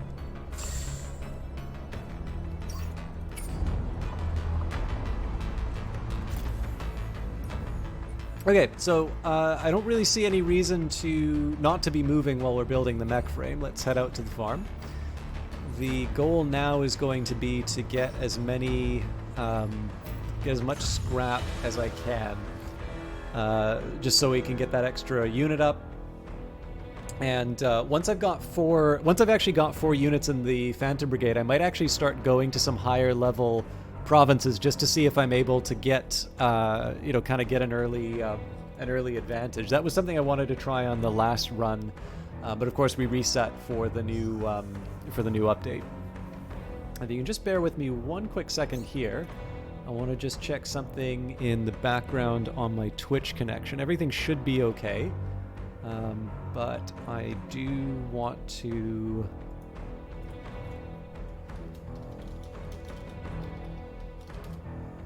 Cool. It's a very quiet night tonight, which I'm totally okay with. But I did just want to make sure that I kind of wanted to make sure that I wasn't because I had the difficulty starting the stream off the top. I sort of wanted to make sure that I didn't. Basically, I wanted to make sure that I didn't. I wasn't like thinking I was broadcasting and not actually be broadcasting, which is how I started this broadcast, which of course there's no evidence of because it's never mind. I'm talking about something that nobody by definition was able to see. Enemy territory. Since your homeland fell, the invaders have built military bases and reinforced all settlements and facilities. You've defeated enough enemies to liberate this province, but as you get closer to the capital and the invaders' borders, the enemies will become more challenging and battles more brutal. Invaders may counterattack. Proceeding with caution is advised. It's best to find more equipment before taking on well-defended locations. You should try to find an enemy patrol to ambush, defeating them and salvaging more advanced gear. Which is presumably why we're encountering a broken down army convoy. We intercepted a distress call from a nearby enemy convoy carrying valuable supplies. They are broken down and awaiting repairs, vulnerable to an attack. Suit up. We didn't finish the mech frame, which is a little bit of a shame. It's 53rd Army units, broken down army convoy, a mobile squad that transports valuable parts and subsystems to frontline units and between locations. Intel says it is only lightly defended, and eliminating it allows for salvage. So again, this shouldn't be too hard. Code red, hostile unit contact. All units hold optimal range and await reinforcements. Reinforcements arrive in 4 turns. We've got a autocannon. So I don't know if this recently changed or if I'm only just noticing it now, but it looks basically the autocannon looks a little bulkier on the top. So I think I can start telling the autocannon by the silhouette. It looks like we got a pretty standard shotgun and shield combo. Actually, it looks very similar to my unit. So previously I would just switch dance partners and we'd be ready to go. We can't really do that here because there's no cover. So what I'm going to do instead is I'm going to take advantage of the fact that I have got a range advantage on the tank.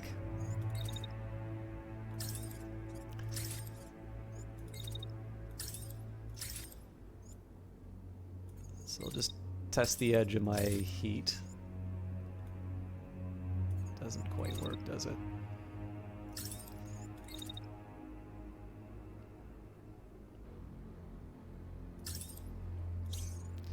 This one's a little bit easier, so I'm going to go... I'll start by going into the middle of these two.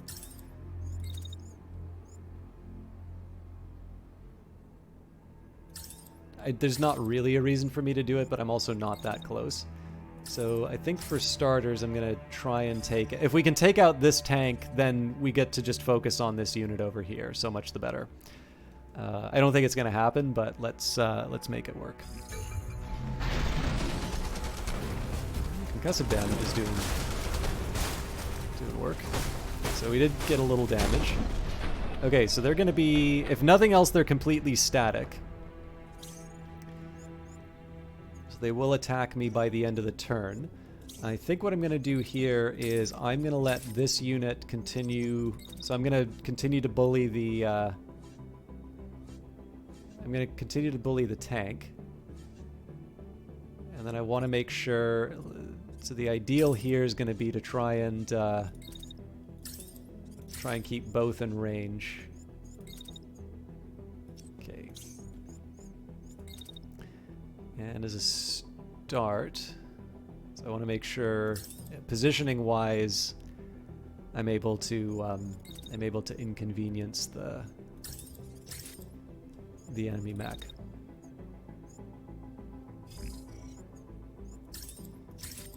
Okay, so I might be signing myself up for some damage, but that's just the reality of using the auto shotgun. So actually, with that in mind, let's stop being such a baby.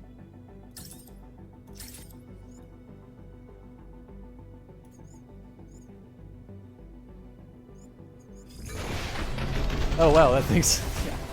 That was a wasted turn as far as firing is concerned. Oh wow, that was amazing. Alright, well this guy's going to eject, obviously, so no reason to keep attacking. Unfortunately, I just started that attack. So the best I can do is just try and get behind some cover to stay. You know, that's not going to work. I'll go the long way around and just hope that we don't. Hope we don't wipe out the enemy.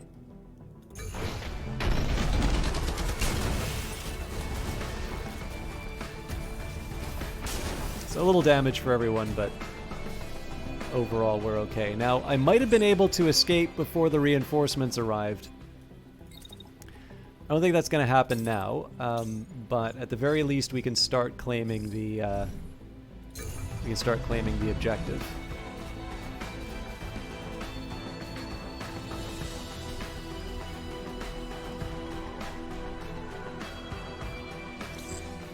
The drone is a rough location of the crate, but we're going to need another ping to ensure it's picked up. Stay at the location to finish this, so retreat's possible. Dropping in. Command is getting impatient. Let's get this over and done with. So, where are the bad guys? Okay, on this end over here.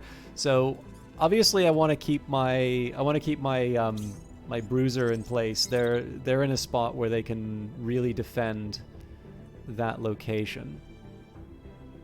I think I'm going to take the hill. I suspect there's not going to be much happening, though, and I suppose the question will be, do I want to try and take these units out, or do we just beat a retreat? Or actually, it looks... well, we'll see what happens when we get the objective. So it shouldn't be that big of a deal. This is the scarier of the two units, but I think both of them are pretty short range. Alright, the crate is locked on. Our drone has the quartz and should be descending any second now. So, extraction possible. Move your units to the highlighted location to gain a victory, or stay and eliminate hostiles for bigger rewards. All supplies retrieved. You now control the site. Extract your units or engage remaining enemies for a chance to acquire more equipment. I think in this case here, because equipment is a priority, I'm gonna go on the side of keeping the fight up. Now, the shield has definitely been really banged up already.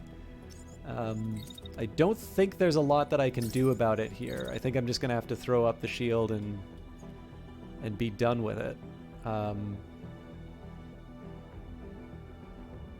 So that is something I'm gonna have to keep in mind.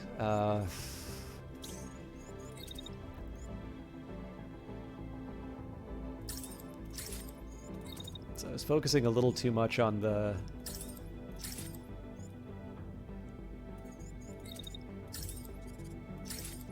yeah, I was focusing too much on the tank, where really it's the machine gun I should be worrying about.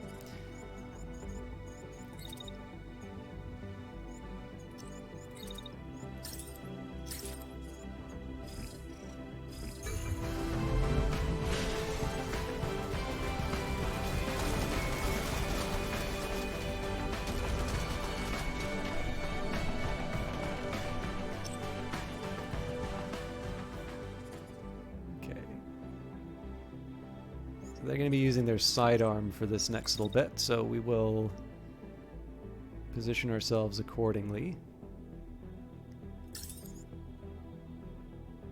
Now, the challenge here is that I'm kind of in a crossfire here. I think the best I can hope for here is just to do some decent work with my rifle.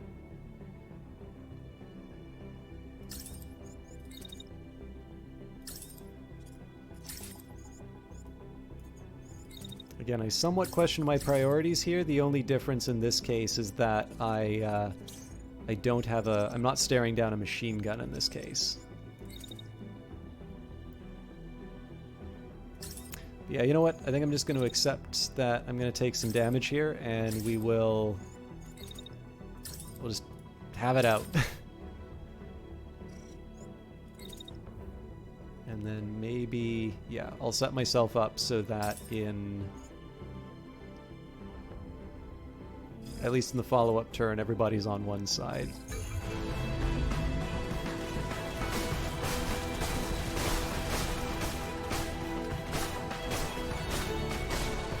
Cool. They're still going to be firing with their sidearm, but we're in good shape there.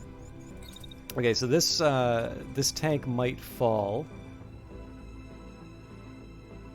just because I'm still going to be firing at it.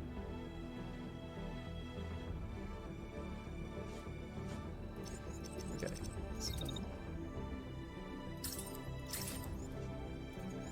This depends on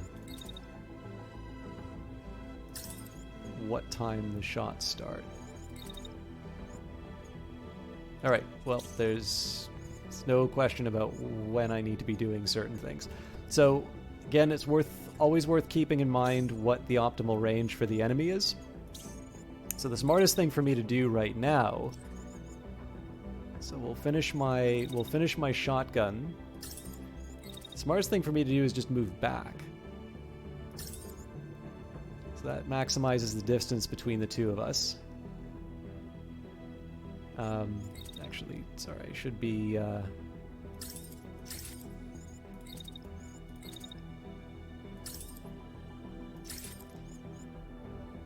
slight adjustment to that.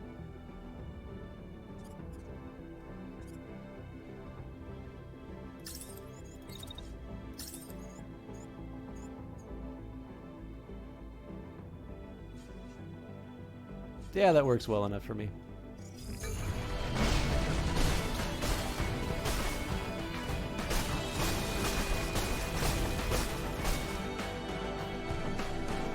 So it'll be a little scrap for me to pick up, but...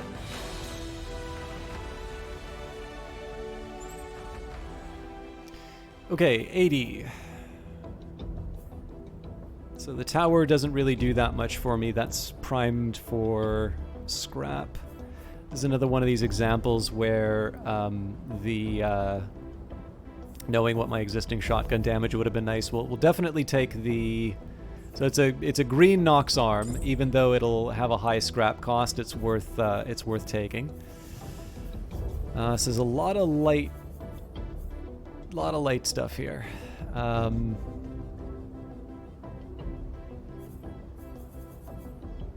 So if I just scrapped everything. Okay.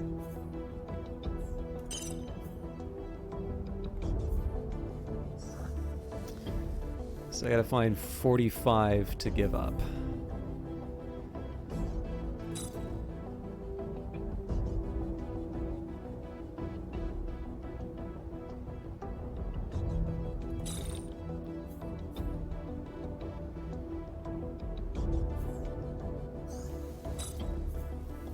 It's basically a new mech body that I'm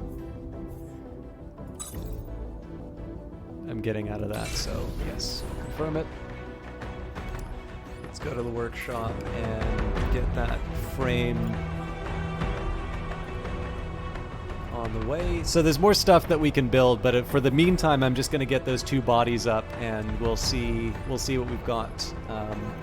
We're going to do the repairs. We're actually pretty close to our next target, so I might just wait. Okay, so that's as close as we can get.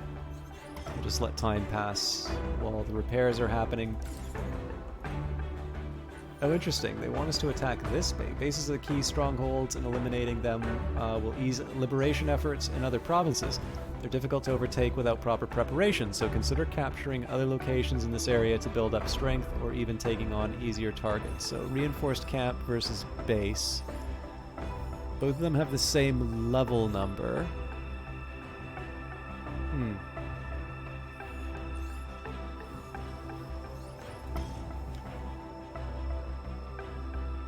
Just a little curious as to what the, what determines what gets the attention. Okay, so I think we're still going to wait on the mech frames. I am, however, going to make sure that my mechs get the best gear that I can give them. So, you've got a Nox upper. That Nox upper is heavy, so it's not as useful to me. Lower body, again, plenty of heavy stuff. Okay, so we've got a light Nox arm. That doesn't quite work for me right now. So overall, I'd say I'm not that impressed. And I don't see what would have changed for any of these. So I may find... So here's... Okay. As an evaluation for myself, I think I still undervalue heavy equipment in Phantom Brigade by quite a bit. In fact, for the little bits of the game that I have watched other people play, it does seem to be that there is something of a preference for the heavier mechs. I don't know if it's just because I went in early on sort of more mobility strategies, or just I'm not quite sure where this came from. It's especially funny too, because when I think about other mech games that I play, like if I think of BattleTech, like my favorite mech is the Atlas. Like it's just such a cool mech. When I play MechWarrior, so if I play MechWarrior Online, I almost exclusively play the Locust, because I just find that a really fun way of playing. But in terms of like the mech I think is the coolest, like the 100-ton Atlas is the way to go for me. So it's really funny that the stuff that I find most interesting is the stuff that is kind of counter to how I play the games. I also think it's true, though, that when I take a look at the trailers for this game, things are quite a bit more kinetic, right? You see these different units sort of sliding in and out, taking advantage of their position, working in concert, and generally I just think mobility tends to allow that to happen a little bit more. So anyways, it's neither here nor there. I know it's been a little bit quiet, so I kind of question whether or not people will stick around for this. I would like to refill my tea, so the kettle should be reasonably warm still. I'm still going to go for the full duration, but I'm going to just take a little second to get myself, pepped up again. And oh, thank you, Irrepressibly. I saw your name in the chat a little bit earlier, but I've sort of learned that generally when people don't talk in chat, it's because they don't want that participation. And I noticed that mentioning names would be generally that created a negative experience for people. So suffice to say, your that secret book that I keep in the background of the people that I really like on the stream, you're in that. No. But yeah, I'm not going to run ads or anything like that. If you haven't done so, I always encourage you to get up, stretch, get a glass of water. Oh, do you mind if I ask what you're playing? You don't have to say if you don't want, but I love to know what people are playing lately. I've got a couple other games I've been playing, but let's talk about that when I'm back. But yeah, I'm gonna turn the kettle on. I'm gonna refill my tea, and then we're gonna enjoy another hour or 20 minutes and so of Phantom Brigade. League. Okay, I played. Did I play League once? I don't think I've ever played League. I think I played the EA MOBA Dawngate, which I really did not like that much. But more of just because of the player base rather than any problems with the game itself. Anyways, to be continued. I will see you all in a little bit.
Hello, Olaf. Wow, I'm here for content and he's not even here. I'll write a strongly worded letter, I'll tell you. Sorry, Olaf. All right, great to see you, though. But yeah, so Irrepressible, actually, you know, the funny thing is, so I played Dota 2, and that was not even out of any given preference. It's just the one I started with. But honestly, like, I remember people really ragged on Dawn of War 3 for including sort of MOBA-ish elements, and I always thought that was a big shame because, you know, for my own part, like, I definitely felt that MOBAs were one of the more interesting things that had sort of happened to real-time strategy games. And, like, I know every time I say that, there's always someone who's like, MOBAs aren't real-time strategy games. And I'm like, well, like, really, though? Like, you know, I get that they're like, so they're obviously, if you want to tell someone, sometimes you want to be able to draw that distinction and say, like, hey, are you into you know, are you into League? Well, maybe you'll really like Company of Heroes, or like maybe you'll really like StarCraft or something like that. But they're a lot more, like, the thing is that I don't actually think that's such an outrageous claim to make, right? So first of all, pretty much anybody who plays at the competitive level will definitely talk about real-time strategy games. But more importantly, too, when you take a look at some of the efforts to try and breathe a little bit more life into the RTS genre, you know, you've got something like Tooth and Tail, which I think made an effort to make it accessible on consoles. Like, Tooth and Tail only controls a single unit, so, you know, the victory condition, you know, you have to destroy the base. Like, okay, well, you know, that's the same between MOBAs. So, like, is it the number of units that you control that's really the factor? I don't know if League has an equivalent to Meepo, but, like, there are definitely some units that are a little bit more oriented around controlling multiple units. And, oh, thank you very much for the resubscription. So when's a League stream then? Never. I mean, I have a tremendous respect for what Riot's done. I kind of wish I wish, you know, obviously there's quite a bit that's said about what it's like to work there, which I wish weren't true. But it's really, I mean, there's just something very impressive about being able to have built a game where, like, the thing that is your biggest competitor is not maybe another game coming out, but it's more the idea of other hobbies. So, like, you know, it's one of these things where you know that people will go away from the game for a while and they'll just be coming back. So the idea of, you know, competing, like, so there's a reason why it's not just that people want games to look really good nowadays. You know, I also think that games are very large because they want to crowd out alternatives. I am almost certain that somebody has done the analysis to see what happens, you know, how likely it is that someone will play your game when it's already on the hard drive, and how, you know, unlikely it is that someone will kind of come back with an uninstall or a reinstall. And I definitely think that is driving some decisions as far as the size of certain games. And yeah, when it comes to something like League, it just really feels like that's one of those things where people, like, I think they can just sort of rely on having this sort of this tide of players that kind of come in and out. So something I wish I understood a little bit better. But I don't know. I'm kind of out of the MOBA state for a bit, and I actually would like to get back into RTSs. So I reinstalled Command and Conquer Remastered because I never played the original Command and Conquer, and I think I've played a Red Alert. I just don't remember it that well. But man, it's interesting. Like, to play. So Command and Conquer doesn't have Fog of War. That blew my mind. Anyways, let's do. We're here for Phantom Brigade, so.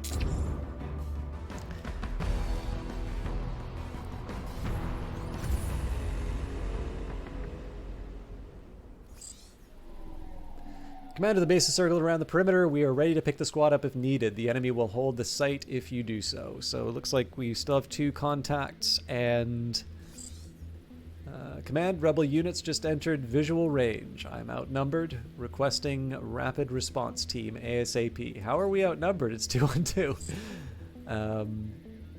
Oh, that's interesting. We got two, I don't, like, I'd like to report a bug, but I just don't see how that's useful. Like, the screenshot, maybe I'll just, like, I'll try to remember to take a clip. But, it seems like we got that retreat message twice. I always keep forgetting that there's a few more fiddly bits on the terrain, so I keep mistaking some of these for turrets. Anyways, yeah, so we've got autocannon and we've got an assault rifle handgun combo. I don't think we have much of an opportunity to run to safety. So what I'm going to do is I'm going to run in and we're just going to bully the... Okay, actually this might...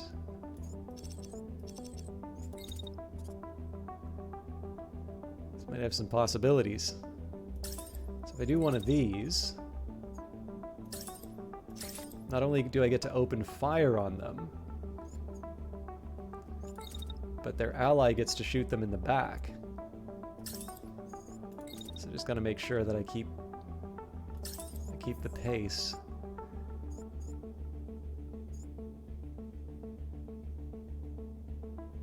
Cool. And I think in this particular case here, I'm going to say nuts to any damage that I take. We're just going to stand and deliver as far as the shots are concerned.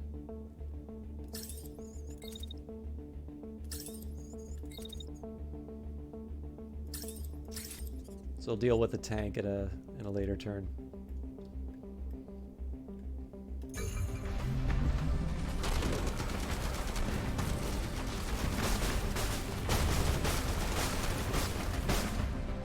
I had a really bad day. Okay, so they're focusing on this unit here. Again, I don't actually think that's a terrible place to be. I think over the course of the turn, I am definitely going to try and put myself in sort of a safer place.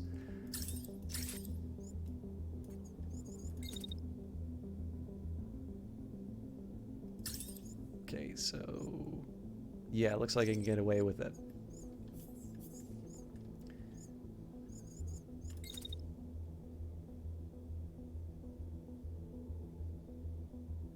Okay, so that's as close as I can get. I'm wondering if I'm able to pull off a shot on the...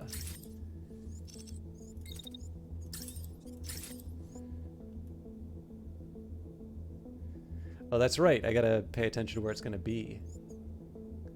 Okay, that's looking good. So again, I have my priority in terms of who I want to slap around a bit, so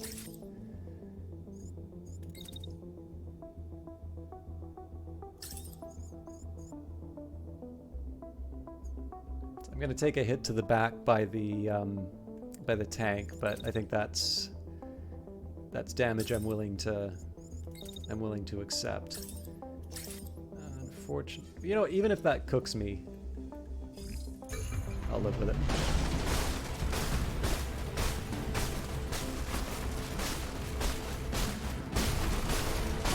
Okay, surely they're gonna give up at this point. Yeah.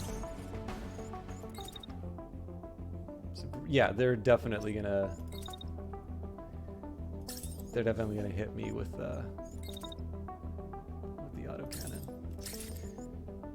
Now, I don't need. So the funny thing is, I don't need to run the full distance at this point. So we've already cooled down. So now I get to reply with my shotgun, and I get to get just a nice open shot on the tank.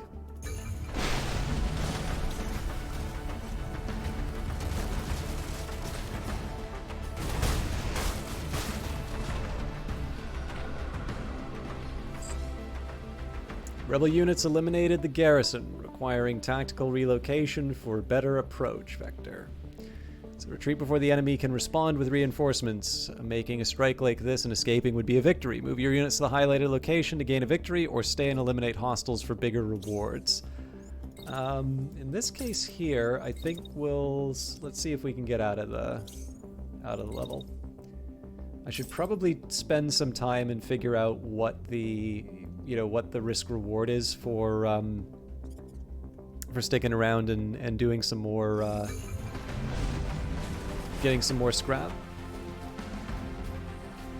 But I think in this case here, just doing a lot of missions and grabbing the loot will probably... I mean, at this point here, we're just waiting. I want to spend more time on the world map to... I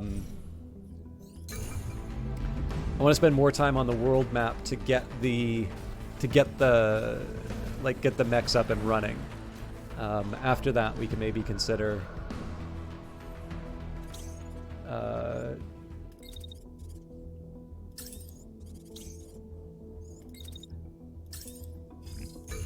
we can consider alternatives. It's going to be a little time we spend repairing, but nothing too savory.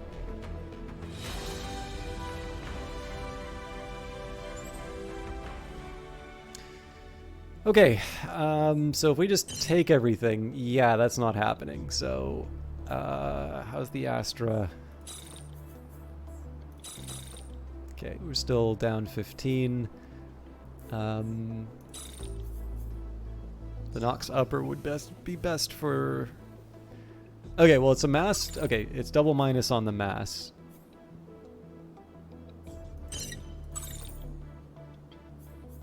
This is also a minus on the mass, so scrapping everything actually makes the most sense here.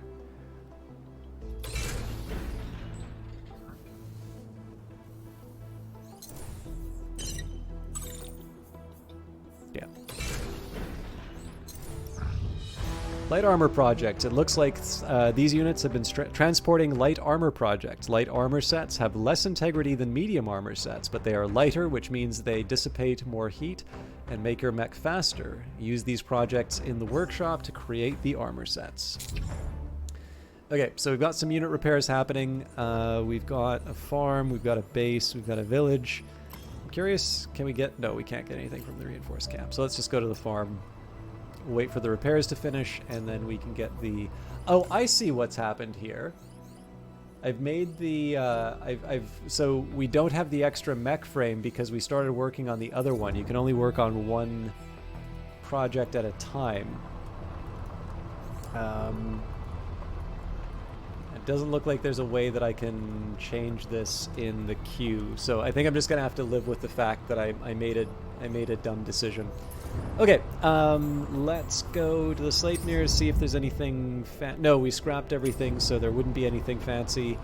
Let's just go back to the world map and make the magic happen. Yeah, so it's a shame that we're delaying the arrival of a new mech, but that's life.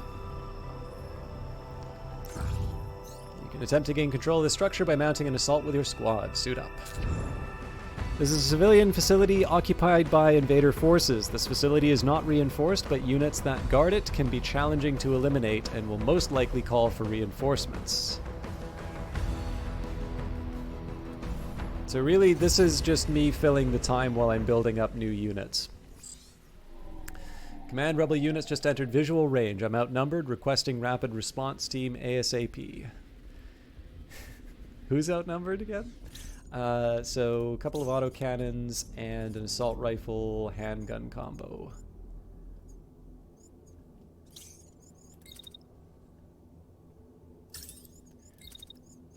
So I'll make sure the shield's up for...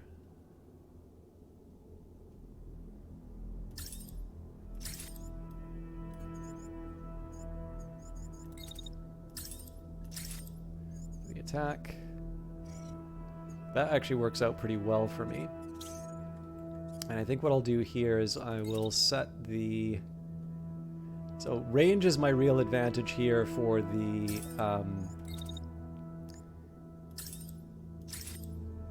Range is my real advantage as far as the Sleipnir is concerned.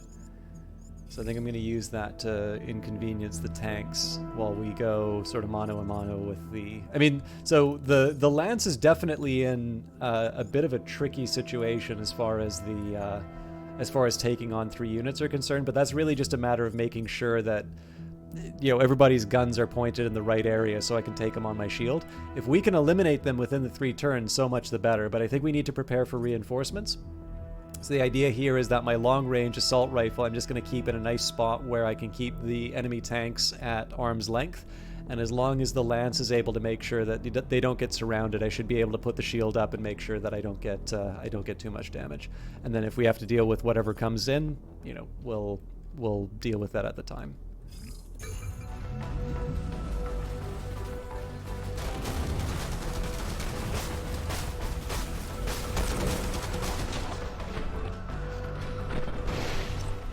Okay. So it looks like they have other plans. This is definitely public enemy number 1, so let's start with...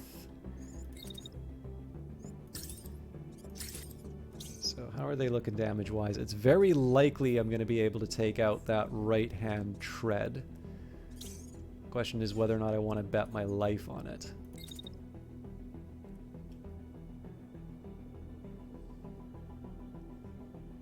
This is how I'm going to prep.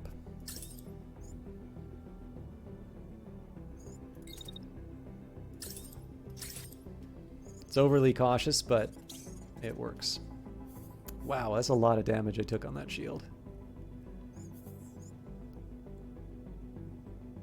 Okay, so my best option here is to kind of go out and around the edge like this.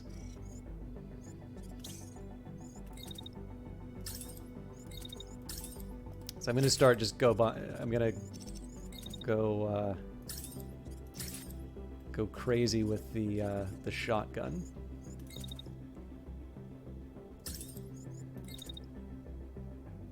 I'm assuming, yeah, no, I'm going to have to wait a while on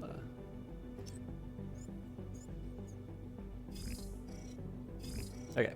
So, I mean, this seems like the sort of thing where this unit winds up getting surrounded, but what's going to happen here is this unit should be eliminated, and then I'm giving myself the cover from the assault rifle. So let's see how it turns out.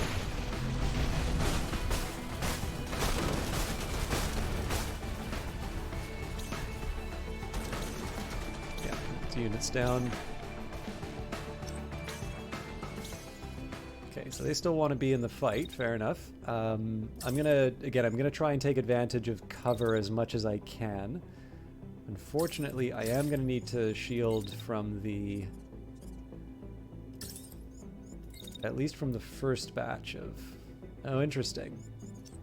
Okay, that really doesn't do that much for me. Okay, that's fine. It's sort of a building turn. Let's take a second to get my assault rifle in position because the reinforcements will arrive soon. So I think it's probably better to be sure. Nope, okay, only get one shot. Fair enough.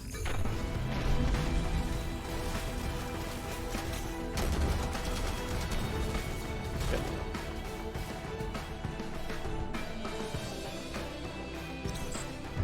CR2 on the field. What's taking you so long? Surround them and finish them off. Okay, so shield and shotgun, and that looks like it's assault autocannon. Anyways, one way or the other, we should be able to handle this. Looks like they are continuing to focus on the... So they're continuing to focus on my lance. Okay, well, Look, I'll be honest with you, I don't like the idea of wasting heat like this, but I also don't like the idea of moving this unit, so...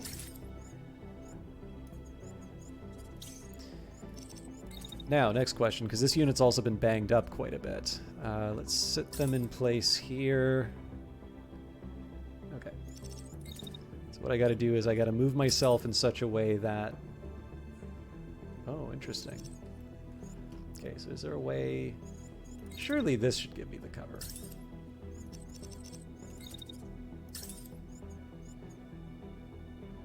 Okay, nice. So we wait out the shot.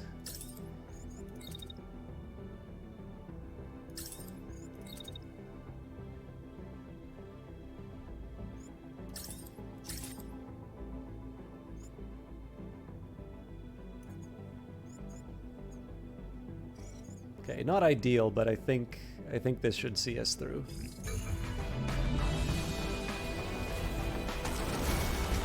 Oh nice, we took out the right arm. Okay, they're gonna eject. So, we're looking at an autocannon, and yes, that's a shotgun coming after us. So again, this is a situation where range is sort of our major advantage. Now, unfortunately, I don't have a dash here. So I don't quite have the same advantages I would in other circumstances. In fact, this was a really good spot for the earlier part of the level, and it's really not that good now.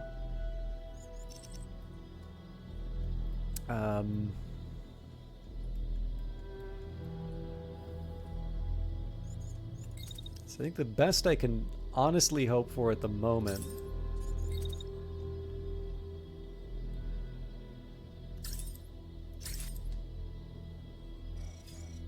that's not necessarily setting myself up for the best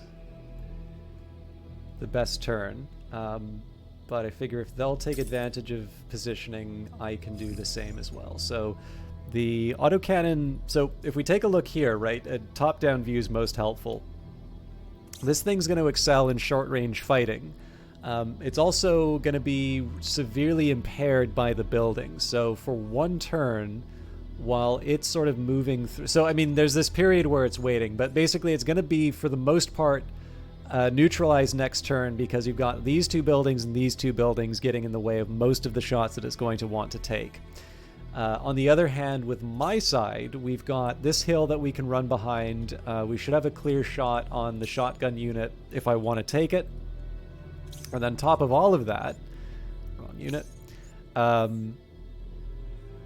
you know, I can sort of take advantage of the cramped conditions. So let's say this unit decides, okay, well, I'd rather not be running headlong into a fairly good concussive attack.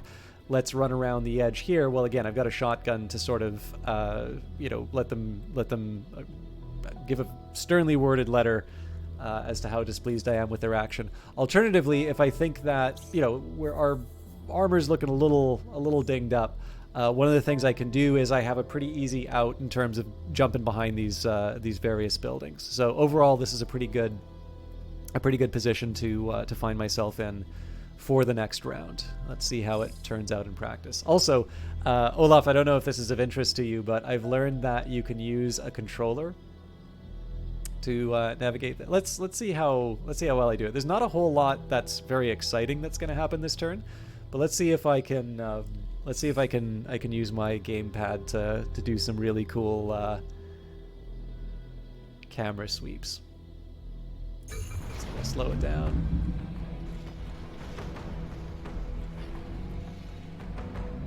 Maybe we'll wait for like the moment when the...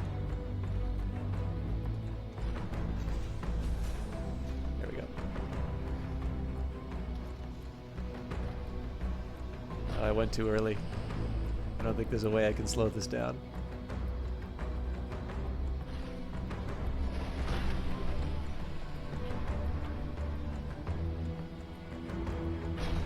Okay. I'll do my best to do sort of a dramatic sweep.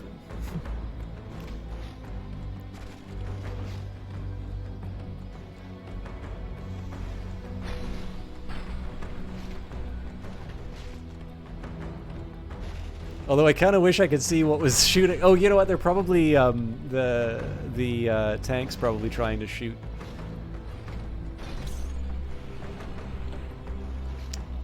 Shoot the lance. Wow, I really went out of my my way on the timing on this. Okay, so should really start moving. Ah, damn it! Sorry, I'm not very good with the.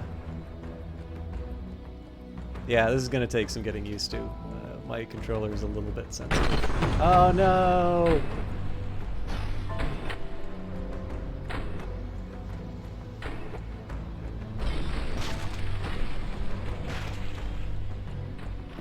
I don't know, you can kind of imagine for a bigger battle being able to do something like that, but I definitely, these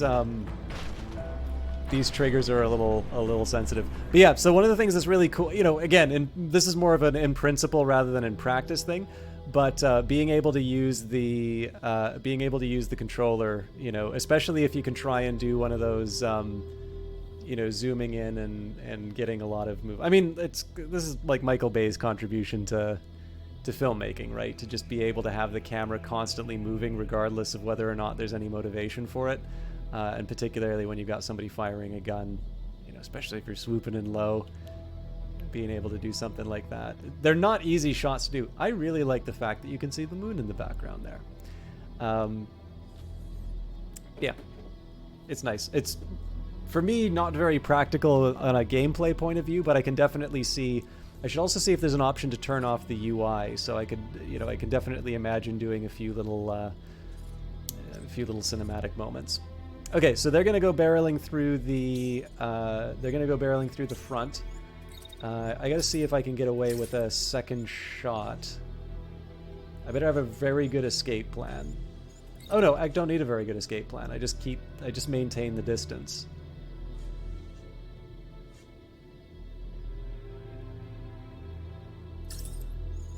Ooh, I've got a dirty trick I'm gonna play on them.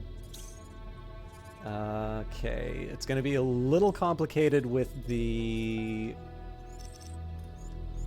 tank, but it won't be as bad as it seems. So I definitely want to move forward like this. Okay, so where am I in relation to everything? Nuts. So what I was hoping was I'd be able to get a bunch of shotgun shots to the back. That unfortunately is not going to happen. So what I do instead is I position myself for when they come around the corner.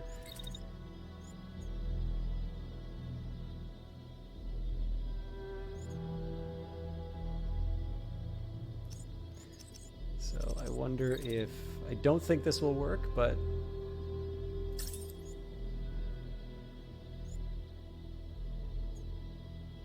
oh, that's beautiful.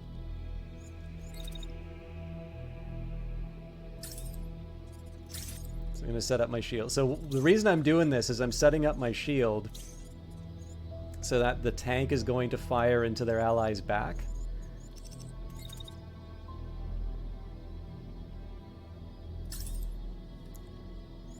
So run that as long as I can get away with it. I don't actually want to collide in this case, so I gotta be really careful about this. In fact, here I think I've already screwed it up. Yeah. So it's cute and all to be able to get the friendly fire in, but let's not forget the overall purpose of this.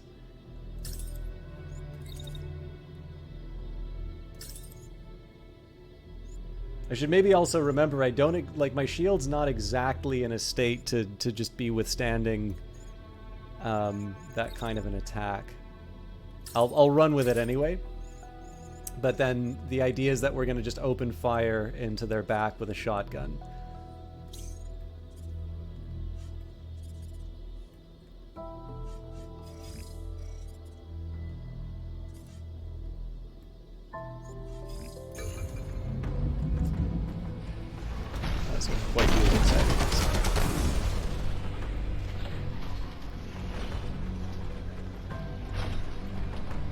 I gotta set up to see the tank as well, otherwise it's not as exciting.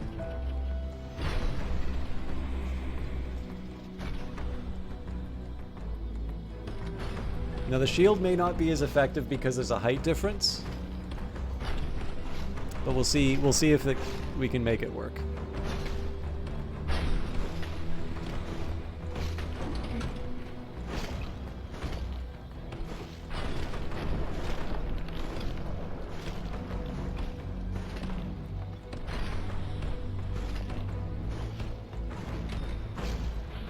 seems like the hopes for friendly fire didn't materialize, so I might just be taking...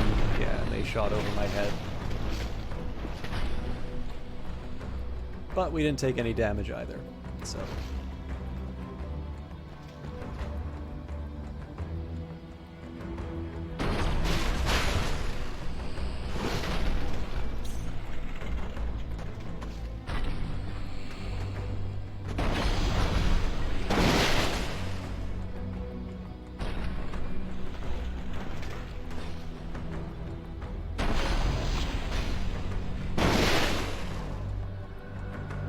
Concussive's looking good.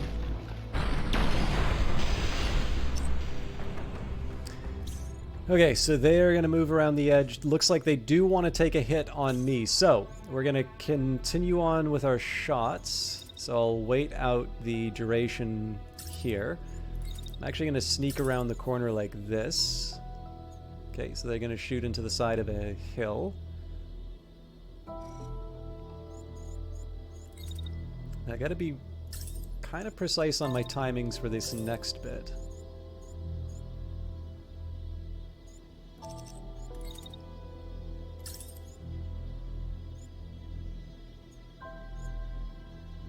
Okay, you know what? I'm willing to run the risk here.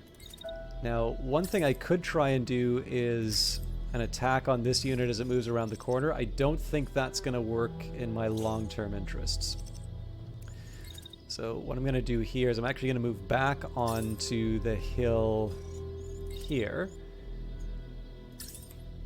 And this should open up some possibilities.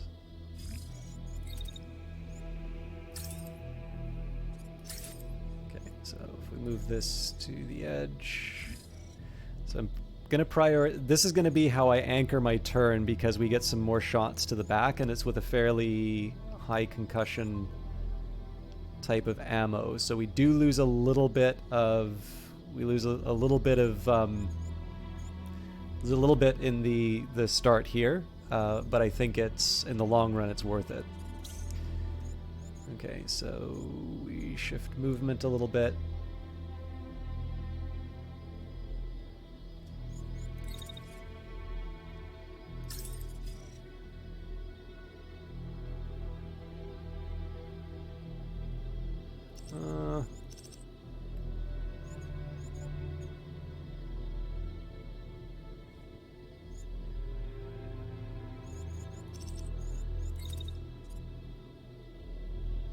I'm just going to clear the shot a little bit better. Okay, let's see how that works. Yeah, it's a nice little batch of concussive damage there. 62, good lord. Okay, so they are mad at my lance. And that's actually fine by me, because here's how I'm going to handle that. Oh, I don't even need to worry. Okay. So as a precaution, I'll set up with the shield just to be safe.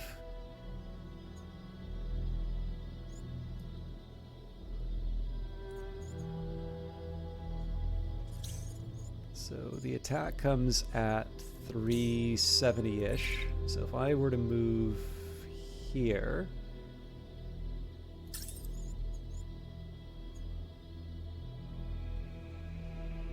Yeah, my shield protects me for a little bit of it, but for the most part it's the building, which is exactly how I want it.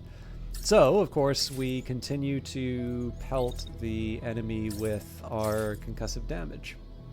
This is what I'm willing to get a little overheat damage on, just because it's so effective at just ruining this guy's day.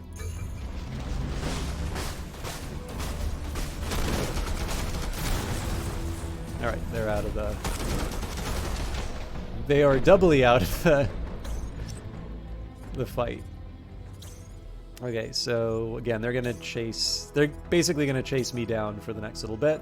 That's fine, because we can basically just do the same trick with, with the rifle. Let them cool down a little bit. So what I'm curious about is whether or not I'm going to be able to get away with... No, I'm going to interrupt, or I'm going to get in the way, so...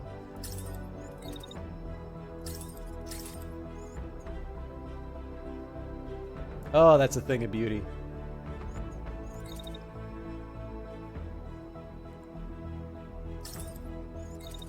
As a small precaution, I'll just get myself in between the buildings.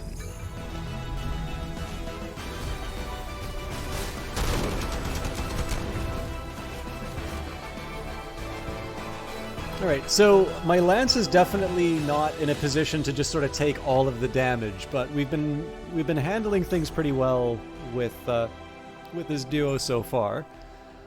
Okay, lots of tasty greens. The burst is pretty much a must-have. Lots of lights and heavies, though. So the question becomes, you know, is it worth spending the 30? I'm going to say no. What I am curious about, though, so an arm here is going to give us 37. Do we have another example of an arm, though? So that's a +2 for a heavy Nox arm. So it does look like when you scrap the rare stuff, you get a bit more.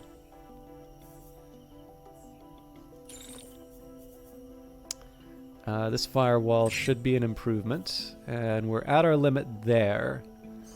The shotgun is also tempting, but is it, like, give up however much in terms of scrap? Oh, did we lose the ability to see how much scrap we're getting? There's no way to clear that out, huh? Oh, there we go. If we click the... Okay. It's 91 scrap.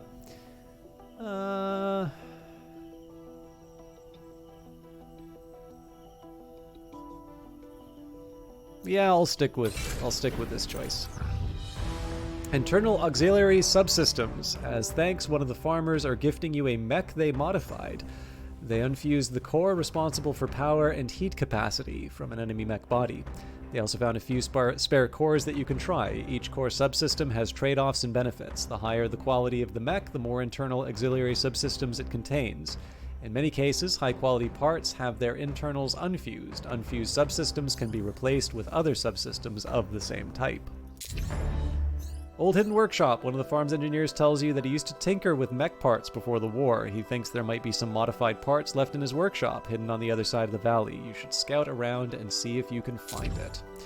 So, this I always find it interesting. So it definitely seems to suggest that I should be able to move around and find something. Now, one of the challenges is, I think the map stays the same. I don't know if the placement... I know there's, like, seeds for the level, so I do believe the placement of things are randomized. So the challenge here is when it says, like, on the other side of the valley, I'm like, well, what valley? Like, in the text, it gives you a landmark, and in the game, I don't think it communicates anything that... that's helpful to you. I suppose if I want to think mechanics-wise, I should say, okay, well, clearly I need to be thinking outside of this circle. But it does create some problems just in terms of saying, well, how much effort do I want to put into hunting down this workshop? Like, do I have enough information to be able to work with it? Or do I just move on to my next objective? So I'm going to take the scenic route here just because I've got some repairs to do and I want the mech frame. Yeah, we'll see how this workshop goes. This is the sort of thing I was thinking might show up in the actions button. But then if it just like says go to this location, it's just the same as any other event. Like I think they do want you to look for stuff here. So we'll see how it goes. Let's start by trying to paint as many of the areas we don't have eyes on. Okay, generally not looking too encouraging. So it's either on this side or... Oh yeah, actually, sorry, there was one other thing I wanted to try with the farm, so I'm really wasting time now. Okay, I was thinking we might be able to hire some pilots.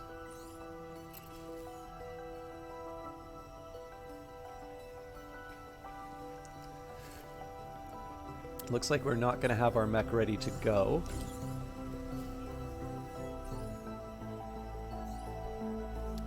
Well, this is the tougher of the... I think this is the toughest of the missions, so maybe let's take the time and go to the village instead. It'll also give me time to finish the mech frame.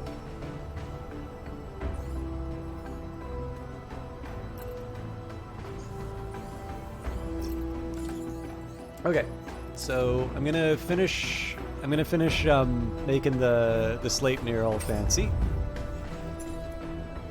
So we've got a Nox upper on it.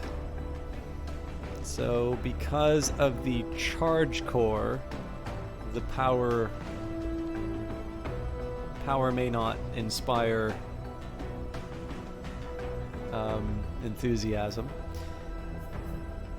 Standard core here, so again it seems that it's probably because of the improved heatsink, so we can fix that. So yeah, I'm gonna go for some more vanilla improvements here. So standard core and I don't have a better subsystem. Okay. Well, that's a little bit of a shame as far as the power is concerned, but that's not the end of the world. Left item, don't need the firewall. Right item, alright, is the burst an improvement? So the interval isn't as good. The damage is an improvement.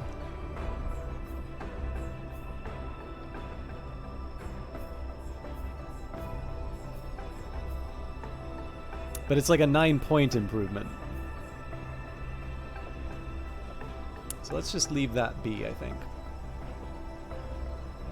So now, let's go back to those upper bodies. So the Nox upper here.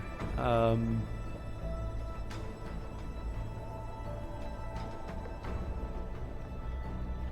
dissipation's the same.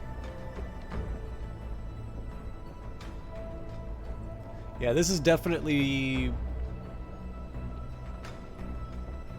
Okay, actually, let's take a look at what that charge core does. So the charge core gives up power in exchange for heat capacity. Okay, you know what? That does seem to be more of a... That does seem to be more of a Lance thing, so I'm actually okay with that. I'm pretty happy with where the Sleipnir's at, so I will give the Lance the other rare upper body.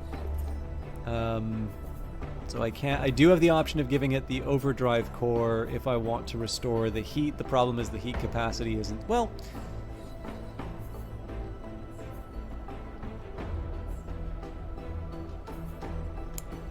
I wonder, I'm actually going to try the overdrive core here.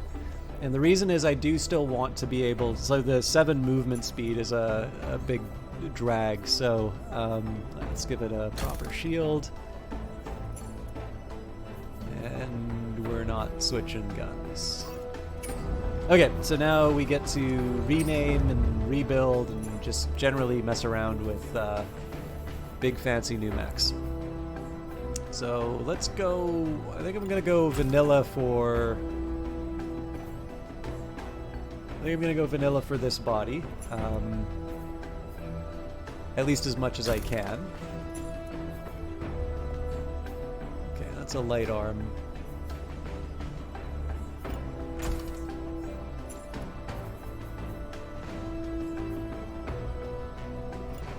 Again, none of this is set in stone. I just want to... Oh, interesting. We only have shields for these guys.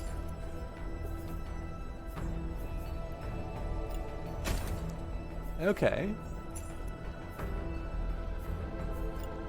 Well, that, I guess, changes a few things then.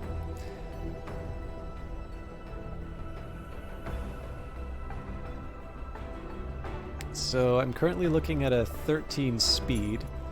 So let's say as far as the arm is concerned, we're actually going to put a little bit less on the shield arm on the simple idea that it already has its protection there.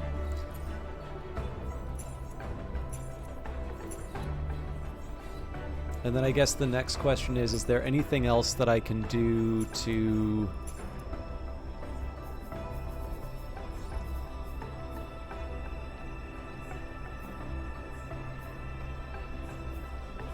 So put a little extra weight on sacrificing the mass and heat dissipation. I think we'll leave that be for now. Livery... I don't know what I want to do with this yet. Let's pick a...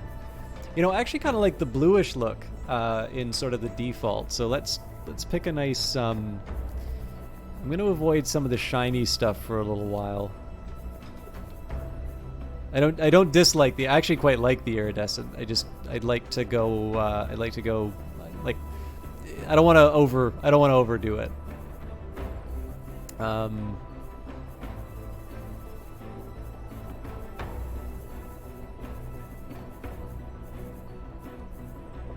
think, yeah, the Arctic's a nice look. So let's do Arctic Shore as a baseline. Left arm.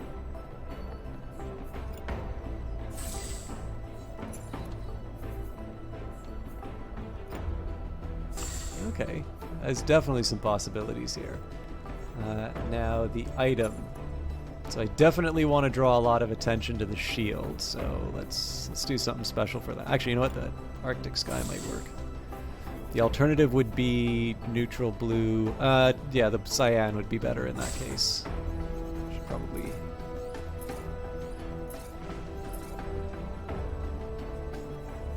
Let's maybe get the idea that the.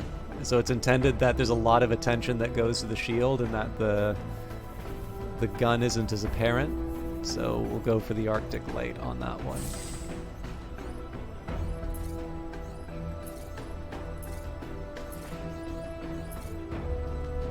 It's a little uniform in terms of its look. We might be able to do something else with the body.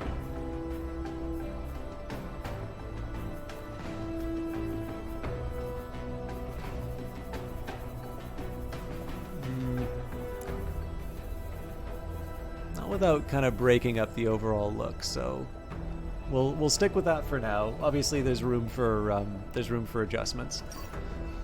God, I wasn't even thinking about.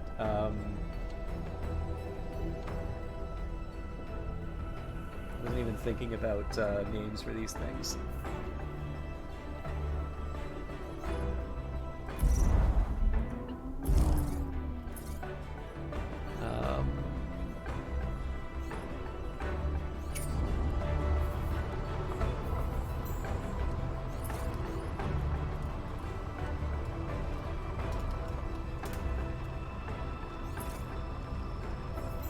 And then this one's really, we're just putting this thing together out of scraps, really. So actually, you know, let's try and build this around the idea of a heavy mech.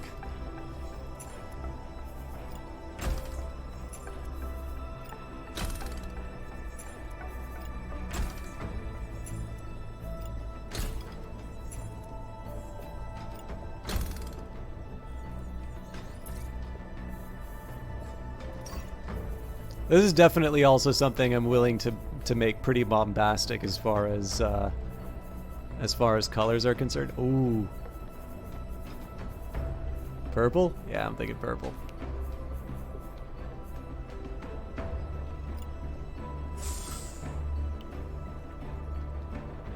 Better still. Okay, actually, let's do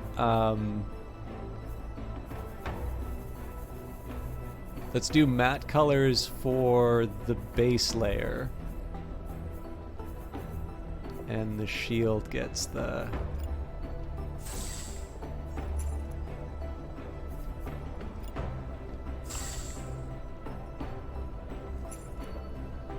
You're gonna need one in all the shades of green?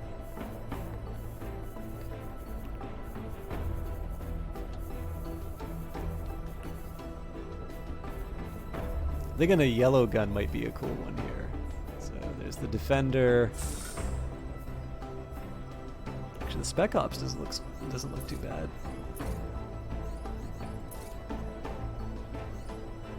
Wish I had a slightly better view of it.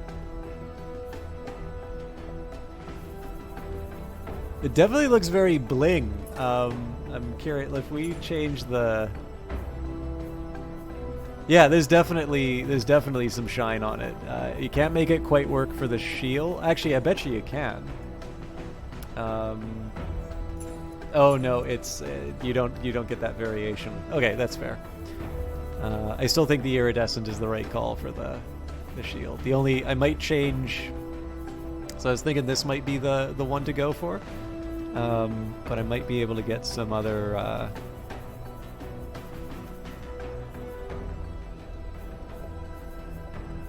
was thinking of trying to make the trying to put a little more color on the The shield is also D.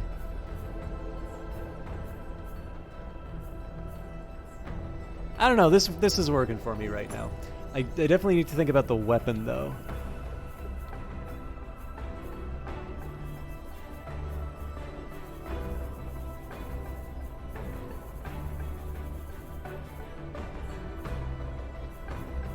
So I definitely have ways of. Oh no, I don't actually. I was thinking if there were other ways of making that even more yellow.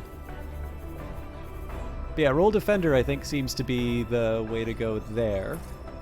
So now I'm wondering, is there something I can do? Oh, here's an idea. Okay, so we do the torso. No, that's not what I want.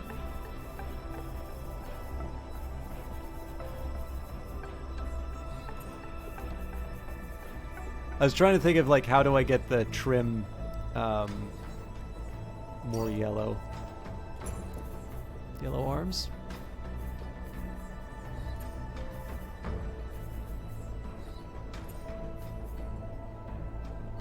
Well, that might be interesting.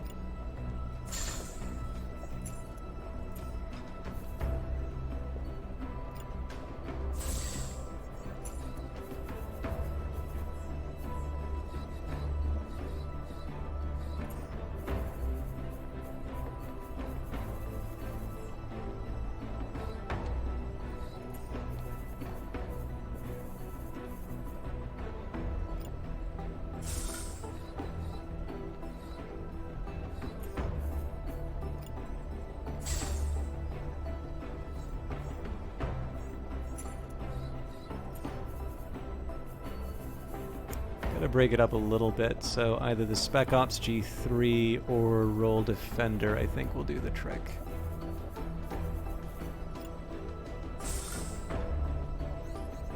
It's kind of like a yellow stripe in the middle.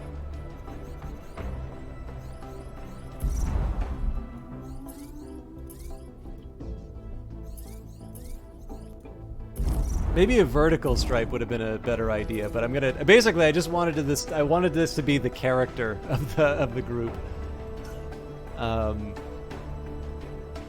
Okay, let's see what we can do about that speed. The overdrive core is probably the trick there. So.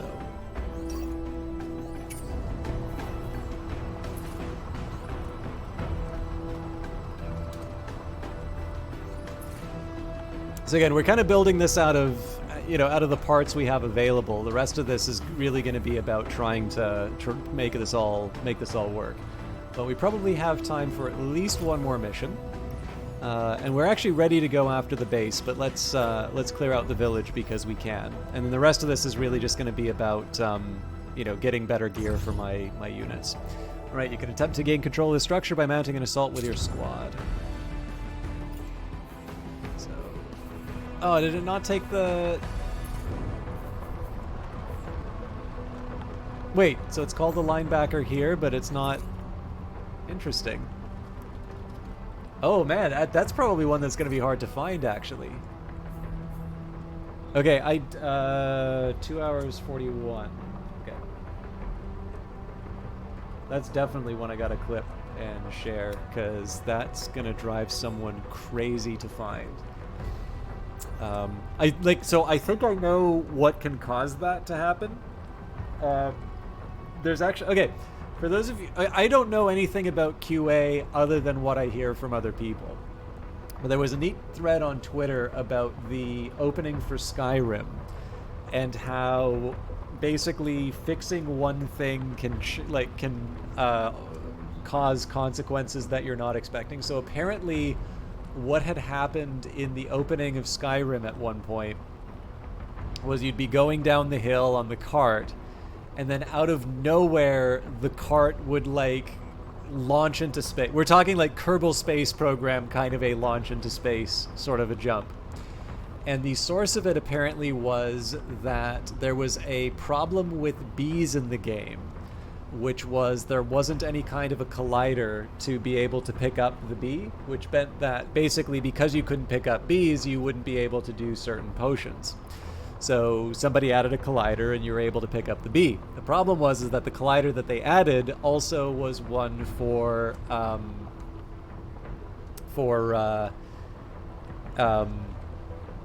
like to actually like move into stuff.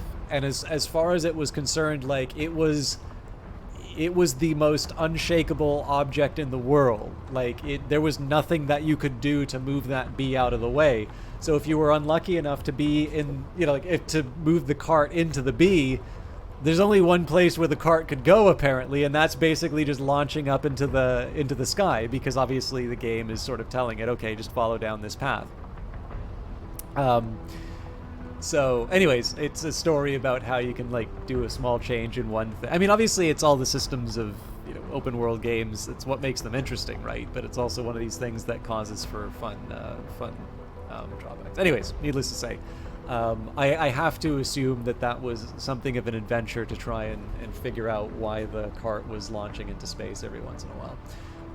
But yeah, anyways, needless to say, I kind of have an idea about how stuff sort of links up and how, you know, a change you might be making while the focus is one place to another. So like it was called unit inside of this line here, but if I moused over it was called the linebacker. Again, it's one of those ones where if I say it, it's probably not going to make any sense, and if you show it, I'm sure somebody's going to be able to say, ah, I know the field that they're looking for. And I think this is a Unity game, so there's a little thing that you can go to. Anyways, I made my note. No need to belabor the point, but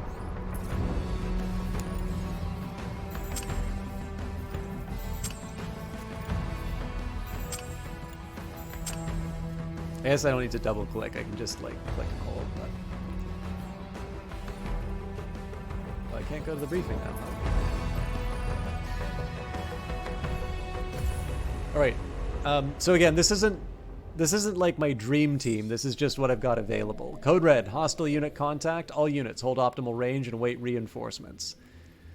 So they are 2 mechs and a tank, but that tank has an autocannon.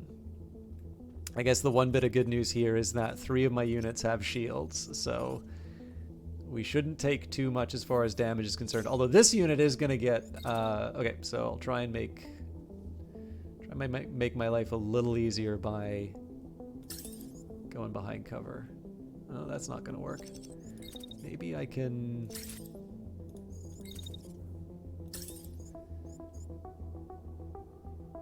Cool. So keep them safe that way.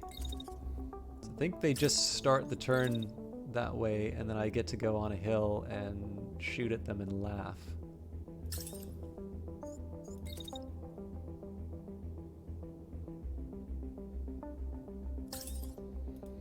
Actually gonna focus on the tank. Oh.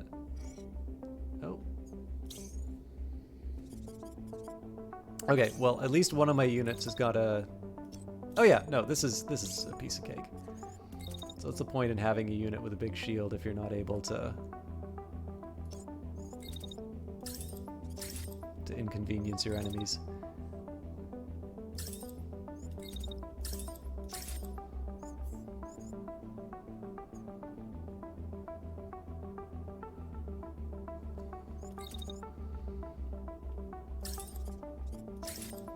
Oh, that's right, he's got the assault rifle.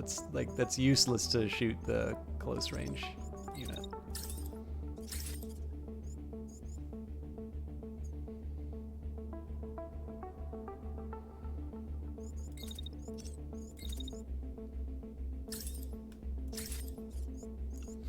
Okay, too hot, so throw up the shield. And this is going to be all about just stopping this unit from getting to where it wants to go.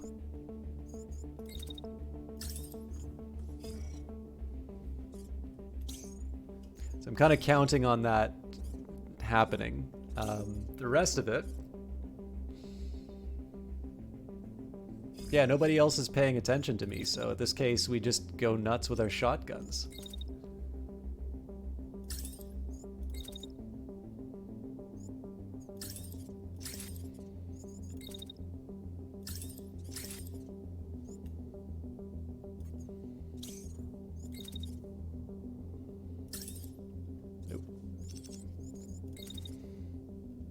Bit while the jet completes.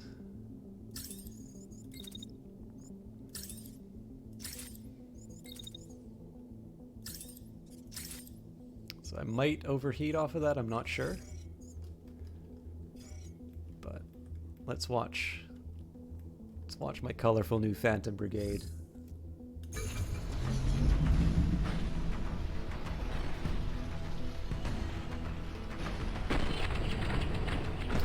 Linebacker always pulls its shield up out of the ground. That's now canon. It is kind of neat to see a crew full... Oh man, what if I did an all-shield crew which was dedicated to just barreling into everything? Okay, I gotta try that at some point. An all-shield crew that's dedicated to barreling into the bad guys.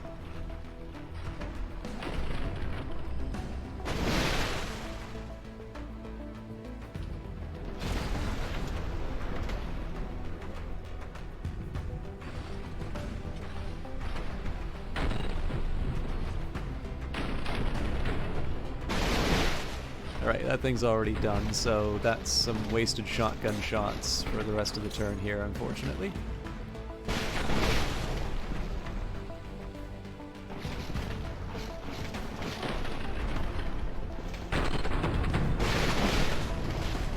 One thing I will say for the new format as far as how as far as how the interactions go with weapons and such, this format is definitely allowing me to experiment a lot more with different types of weaponry.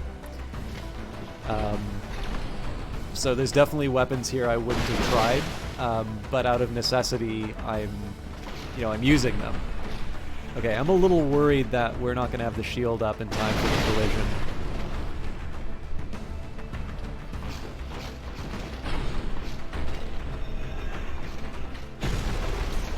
Beautiful.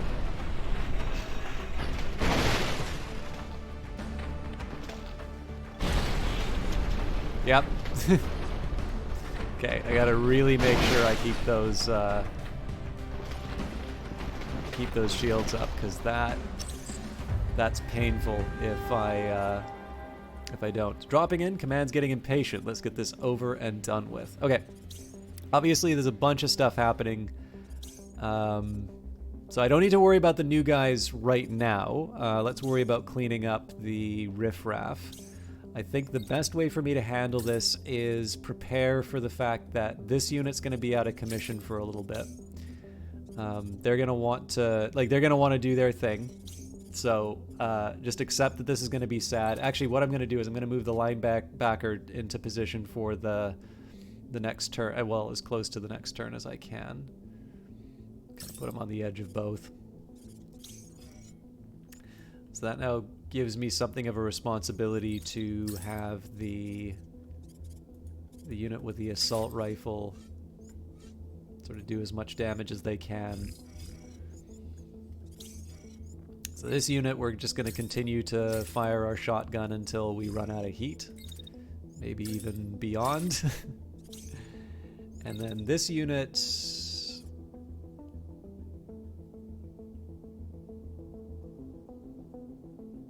I actually have some ideas for this unit.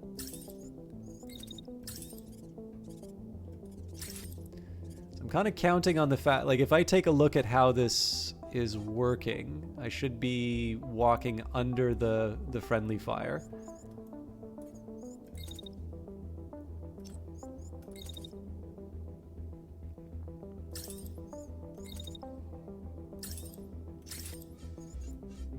Too hot, so we won't worry about the rest of that. So what I do now is I just try and get as close as I can to the action. Now, the premise of this turn is that we've effectively dealt with this unit over here, and what I'm going to do is I'm going to get an early shot on the new arrival. So let's see if it turns out.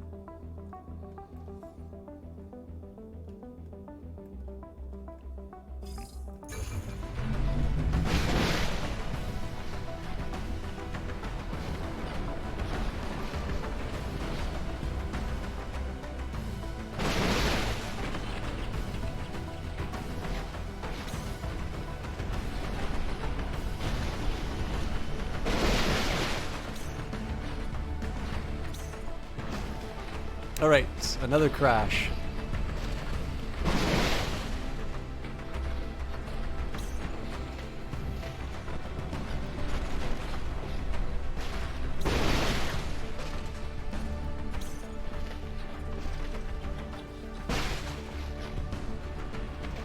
I'm definitely going to need to learn to be a little more cautious with my shields moving forward.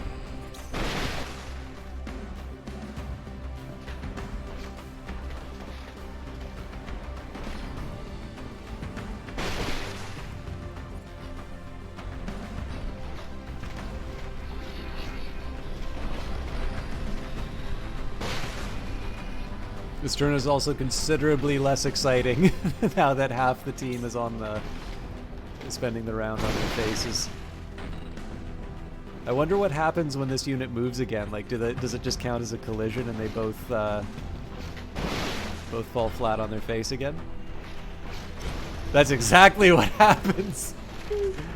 But because I was already crashing, I believe.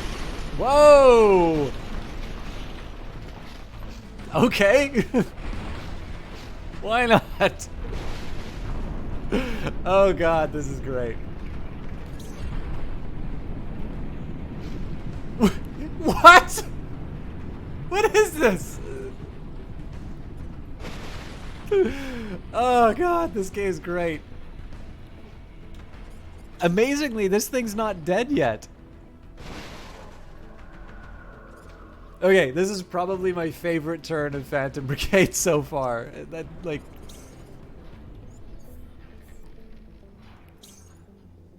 Okay, this unit is still gonna try and make it work. At this point, I just gotta get out of the danger zone. Let's just push forward. I think that's the only thing I can hope to do. This might be buried into the ground. I don't know how the game handles that anymore. There was a time where if you had an enemy that was buried into the ground, you had to retreat, which was really unpleasant.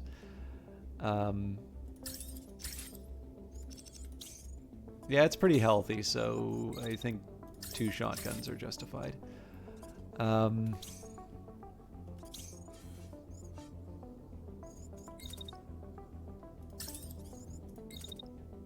don't think there's a world in which this works, so yeah, we'll just leave that be. I guess the question is, which of these 2 units do I hate more? It's the medium machine gun. Okay, well, actually, sorry, which one's trying to attack? It's possible we can take this one off the board, so let's focus the assault rifle. Well, no, I should also consider what's a realistic target, so...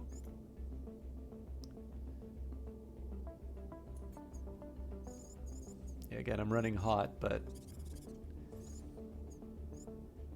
But if I'm gonna shoot the side of a hill, it doesn't matter.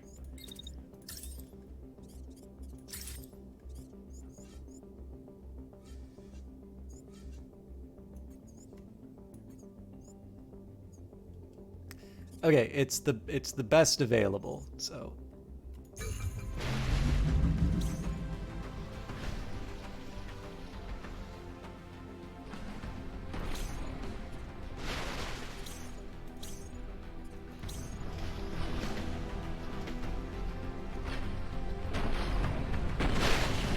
Wow, this guy's really giving it his all.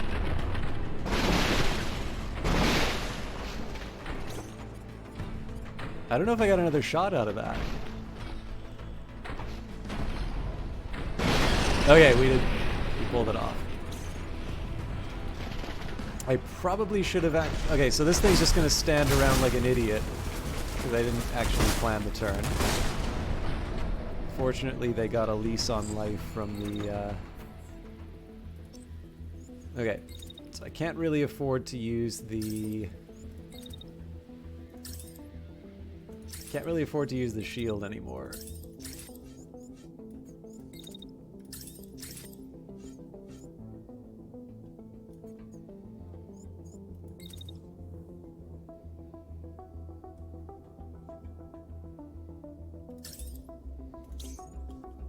So with that in mind, I think I'm going to try and direct the attention...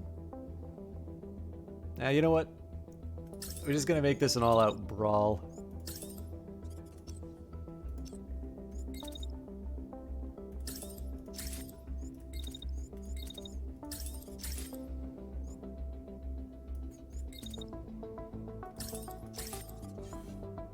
Okay, running too hot, so we'll take the opportunity to reposition.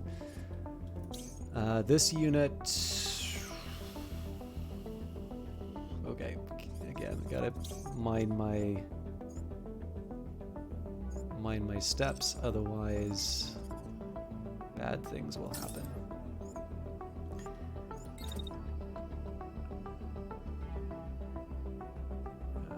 Let's chase him up the hill.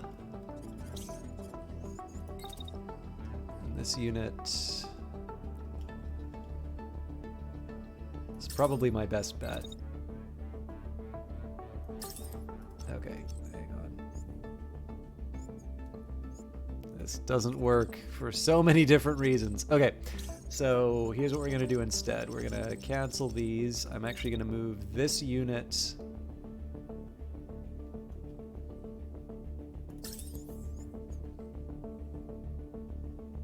Okay, that doesn't exactly work, but it's a lot closer to something I can work with. So we'll still set up the shield. So we'll wait this out a little bit.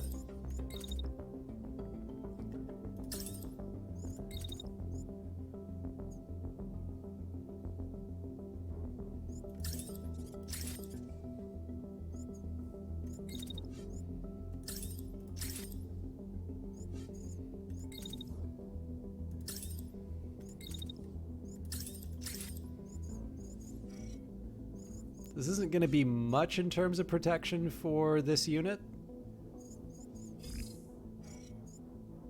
but it will set me up for it next turn. And then this frees up this unit to have its fun.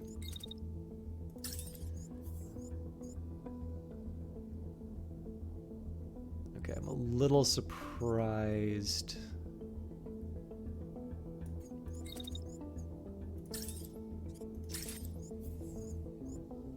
So if I have an opportunity to smash into it, so much the better. I might have some collateral damage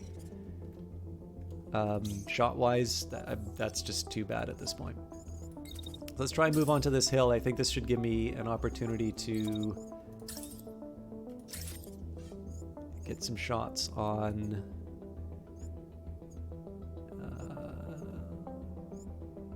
Cool. So again, I have a specific unit that I kind of want to protect doing these kinds of attacks. It's mostly just this one because its shield is low. Let's see how well it turns out.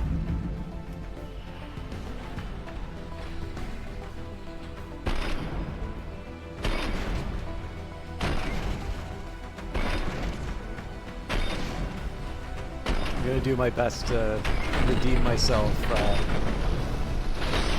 Oh, that's a beauty.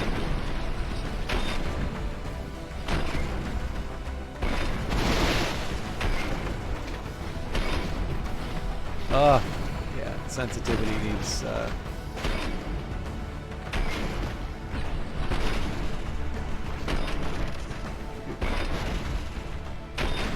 Actually, I wonder if I got my Xbox controller, if this would work a little bit better.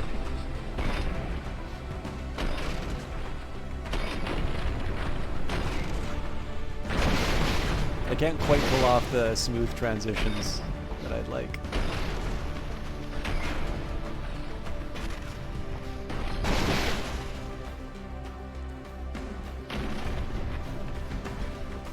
So if I could do like a little small, like just some kind of slowed down movement like this. Whoa! Problem is that I can't quite make the things work out. Okay, so it looks like that was a crash here.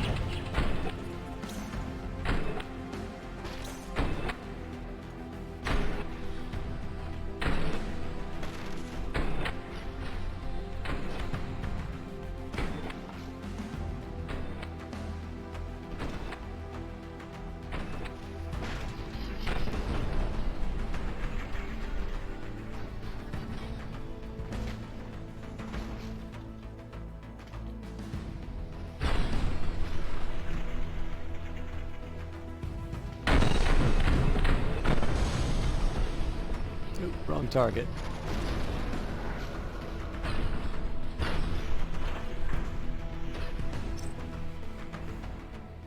I'll get better at this. Okay, so that one's down. My own unit's down. This unit's gonna fight to the bitter end with a medium machine gun. I am in no position to be able to weather that with my current state of armor, so we're gonna get behind the building. And in order to capitalize on the opportunity, we'll move up behind them, shoot them in the back with the shotgun as soon as possible.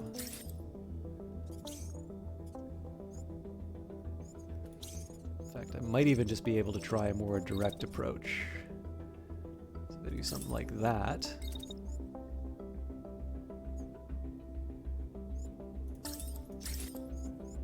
Let's get one shot in the back. Well, it's sort of a shot in the back, and then it's partly a shot in the front.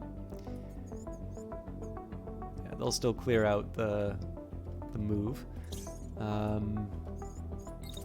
Eventually this unit's going to be done. I think I'll mostly just get them in position. This unit's actually already in a good spot to take some shots.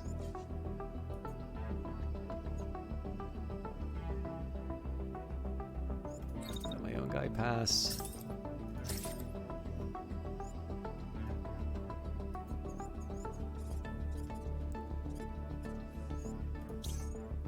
So yeah, they're taking cover. They're already firing. They're moving. And they're firing.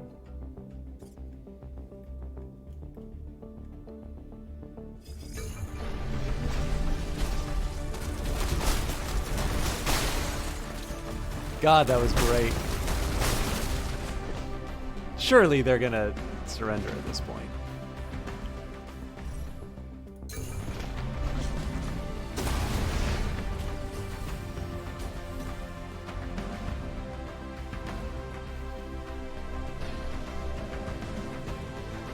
Alright, that was fun. I'm gonna need to get used to the collisions, but overall, I'm feeling pretty good with where we're at. So, decision time. If I can, the green stuff is nice. It's definitely a cheap Nox arm. You know what? Both Nox arms would be good. Ooh, yes, to the Nox lower. Wow, we're already at 75. Hang on.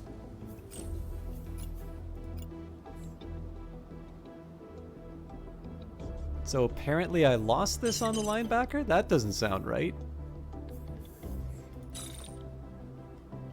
Oh man, that means I'm gonna have to give up some of this nice gear.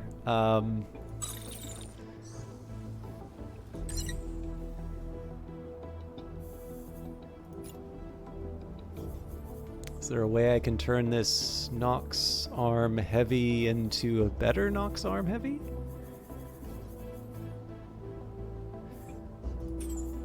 Yes, I can.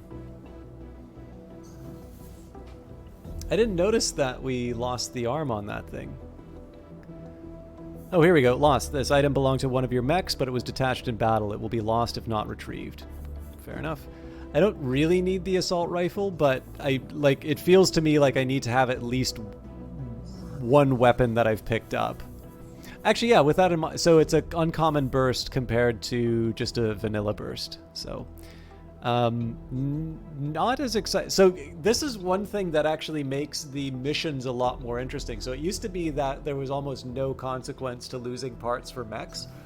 Losing parts on your mechs now, as you can see, the cost of picking stuff up is pretty high, and so having that eat into your, like, the ability to get scrap is pretty devastating. So I'm feeling generally okay with where we're at on all of this stuff, but I'm definitely gonna need to keep that in mind. So like in total, we spent over half of my scrap collection budget replacing stuff that we lost in this encounter. And again, I'm a little doubtful that we actually lost the assault rifle and the arm unless something happened in that last turn. But, you know, I'll I'll allow for the possibility that I misread the situation. Anyways, we'll lock it in. We will finish the salvage, but I think we will call it a night after that. I guess we can move in on the base.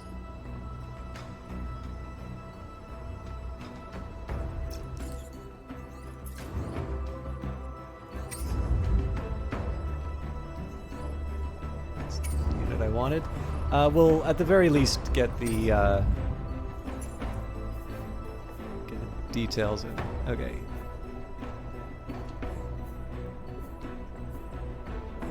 So yeah, this is definitely the arm that I would go for. Now, it seems to me that there were some legs that we got. Wait a minute, where are those heavy legs that I...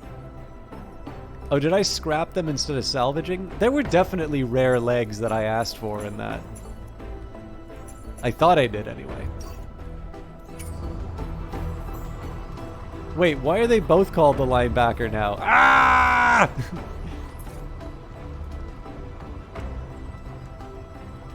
don't even remember how to spell Sleipnir.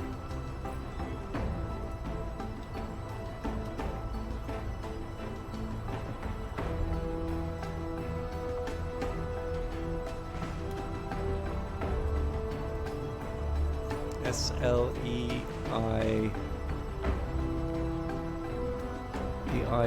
Oh! If I had not confessed to not knowing it, I probably would have got that right, actually. Fair enough. Alright, so this is the one that usually gets priority gear. Yep. It's a fancy Noxed arm. The only thing I gotta change is the fancy officer red livery.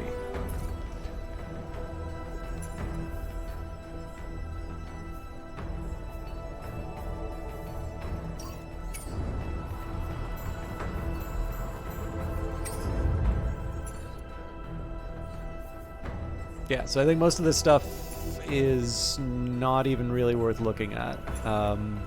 Unless I wound up with a fancy weapon, which... Something very funny is going on with this window.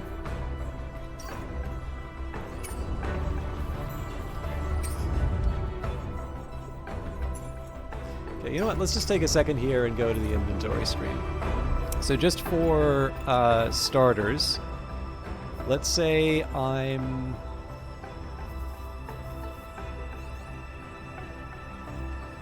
Yeah, actually, here's how I'm going to do it. So let's start by looking at arms. So I'll make sure we have enough arms to do a full... Okay, that would mean I'd need 8 arms. Okay, nope, we'll say we're going to keep... we'll get rid of the low-level items. That probably means that I should start considering some more construction.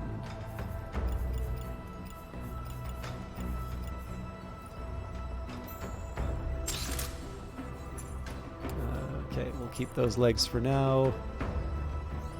So what can I build in the workshop? This seems to be all... So we build Elbrus Medium or Nox Lights. We can build an assault rifle, or we can build another mech frame. You know what? I don't think I want to build any of that. We're doing okay for supplies, though. I think we're going to wait for the opportunities that come from raiding the world, but that will be something that comes later. So this is a really good example of some of the updates that I actually really like about Phantom Brigade. It's hard to take a look at these patch notes or the details about what got added, but when you actually sit down and play the game and feel the changes, I'm really intrigued with how I'm thinking about the overworld. And so the big thing about this is, if you think about XCOM, you think about the turn-based tactics part. There's very little thought that you will spend on the geoscape. That doesn't mean that it isn't important. Obviously, Phoenix Point and I think Xenonauts does this as well. The idea of like placing lots of bases and trying to sort of manage your ability to respond to stuff over time. You know, the Firaxis XCOM sort of have taken a step away from that. But like the thing is that the action that's driving the game is really that you know, that turn-based tactical game. And that's been true for Phantom Brigade, right? The thing that you really want to talk about is like building up these interesting turns and just seeing seeing all the action play out. But that doesn't mean that the strategic map isn't important. And particularly here, I think what's really interesting is the idea of having to really like scrimp and save to get certain items, and the idea of like, oh, I found this really awesome gun. It's like, oh, but you know, this unit I have got pounded, so now I've lost that really good gun. Like, am I, you know, is it worth like spending my, you know, my scrap allotment to be able to get that? The possibility of things that this has opened up, like I'm already kind of appreciating how this has changed. And in particular, if you remember how I played in the last run, how I had like my ideal crew and I never changed it.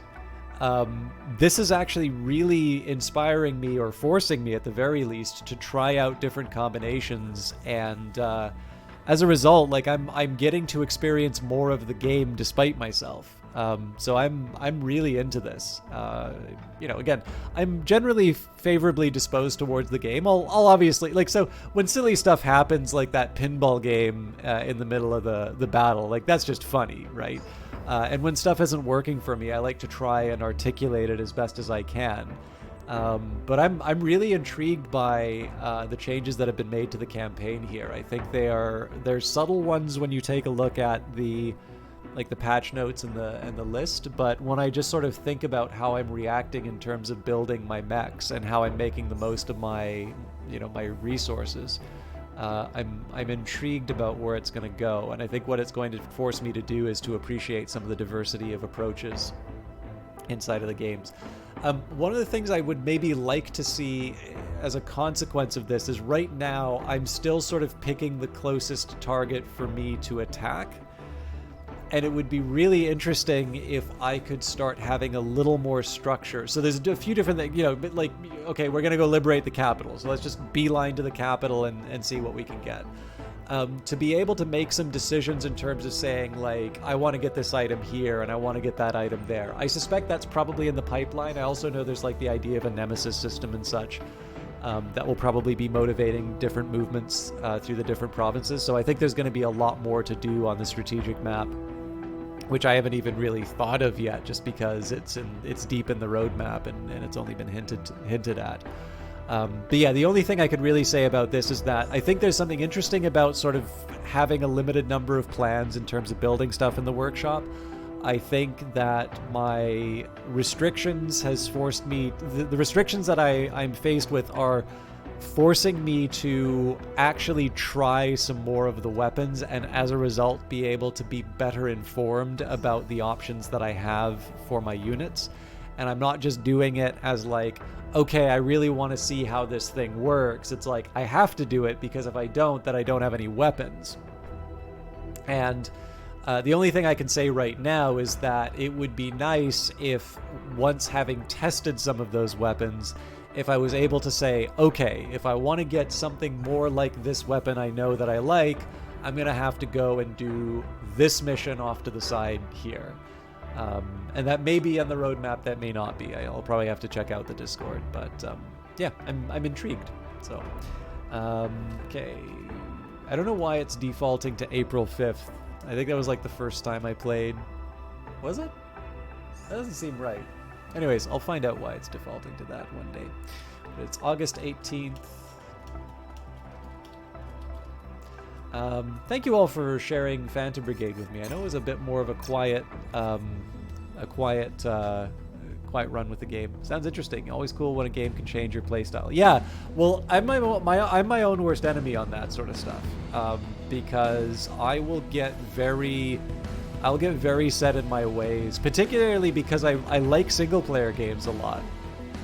So the AI is going to behave a particular way, and I'm going to...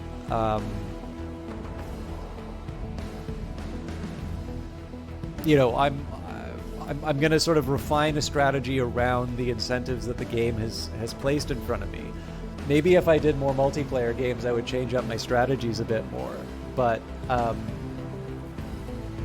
I really do, you know, I really do run into a situation where once I've sort of, and like honestly, there are games that I've played in, like, you know, from Kickstarter or in early access where I'll still do stuff because I'm so used to doing it in the game, even though it's no longer an optimal strategy or you know, is actually against my interests, just because it's less of a cognitive burden than like thinking about every single step I'm going to take. So in this case here, it's kind of nice to be able to say, oh, okay, so I think the auto is really awesome, but the auto actually takes a really long time, and take a look at this like burst rifle that I was able to use. You know, it's really short, really packs a punch, and look how much damage I was able to get done with that. You know, in this case here, you know, I like that I was able to do that. And I mean, obviously, there's going to be a limit to that. There's only so many weapons in the game, and then I'm eventually going to have my preferences, and I might just settle back for sort of my ideal squad again. And at that point, I'm assuming I'll probably start running into some missions where it's clear that something like an ultra-heavy weapon is just not appropriate for the moment. But yeah, no. Overall, like I'm really encouraged by it, and I think definitely over the last couple of patches, I feel like I've gotten a much better understanding of how the different components work together, and I've liked that just because it's meant that it's meant that mech construction, which is obviously a big deal, like, you know, the not brace yourself, the Harebrained Schemes Battletech was also really fun for this, like the process of building mechs.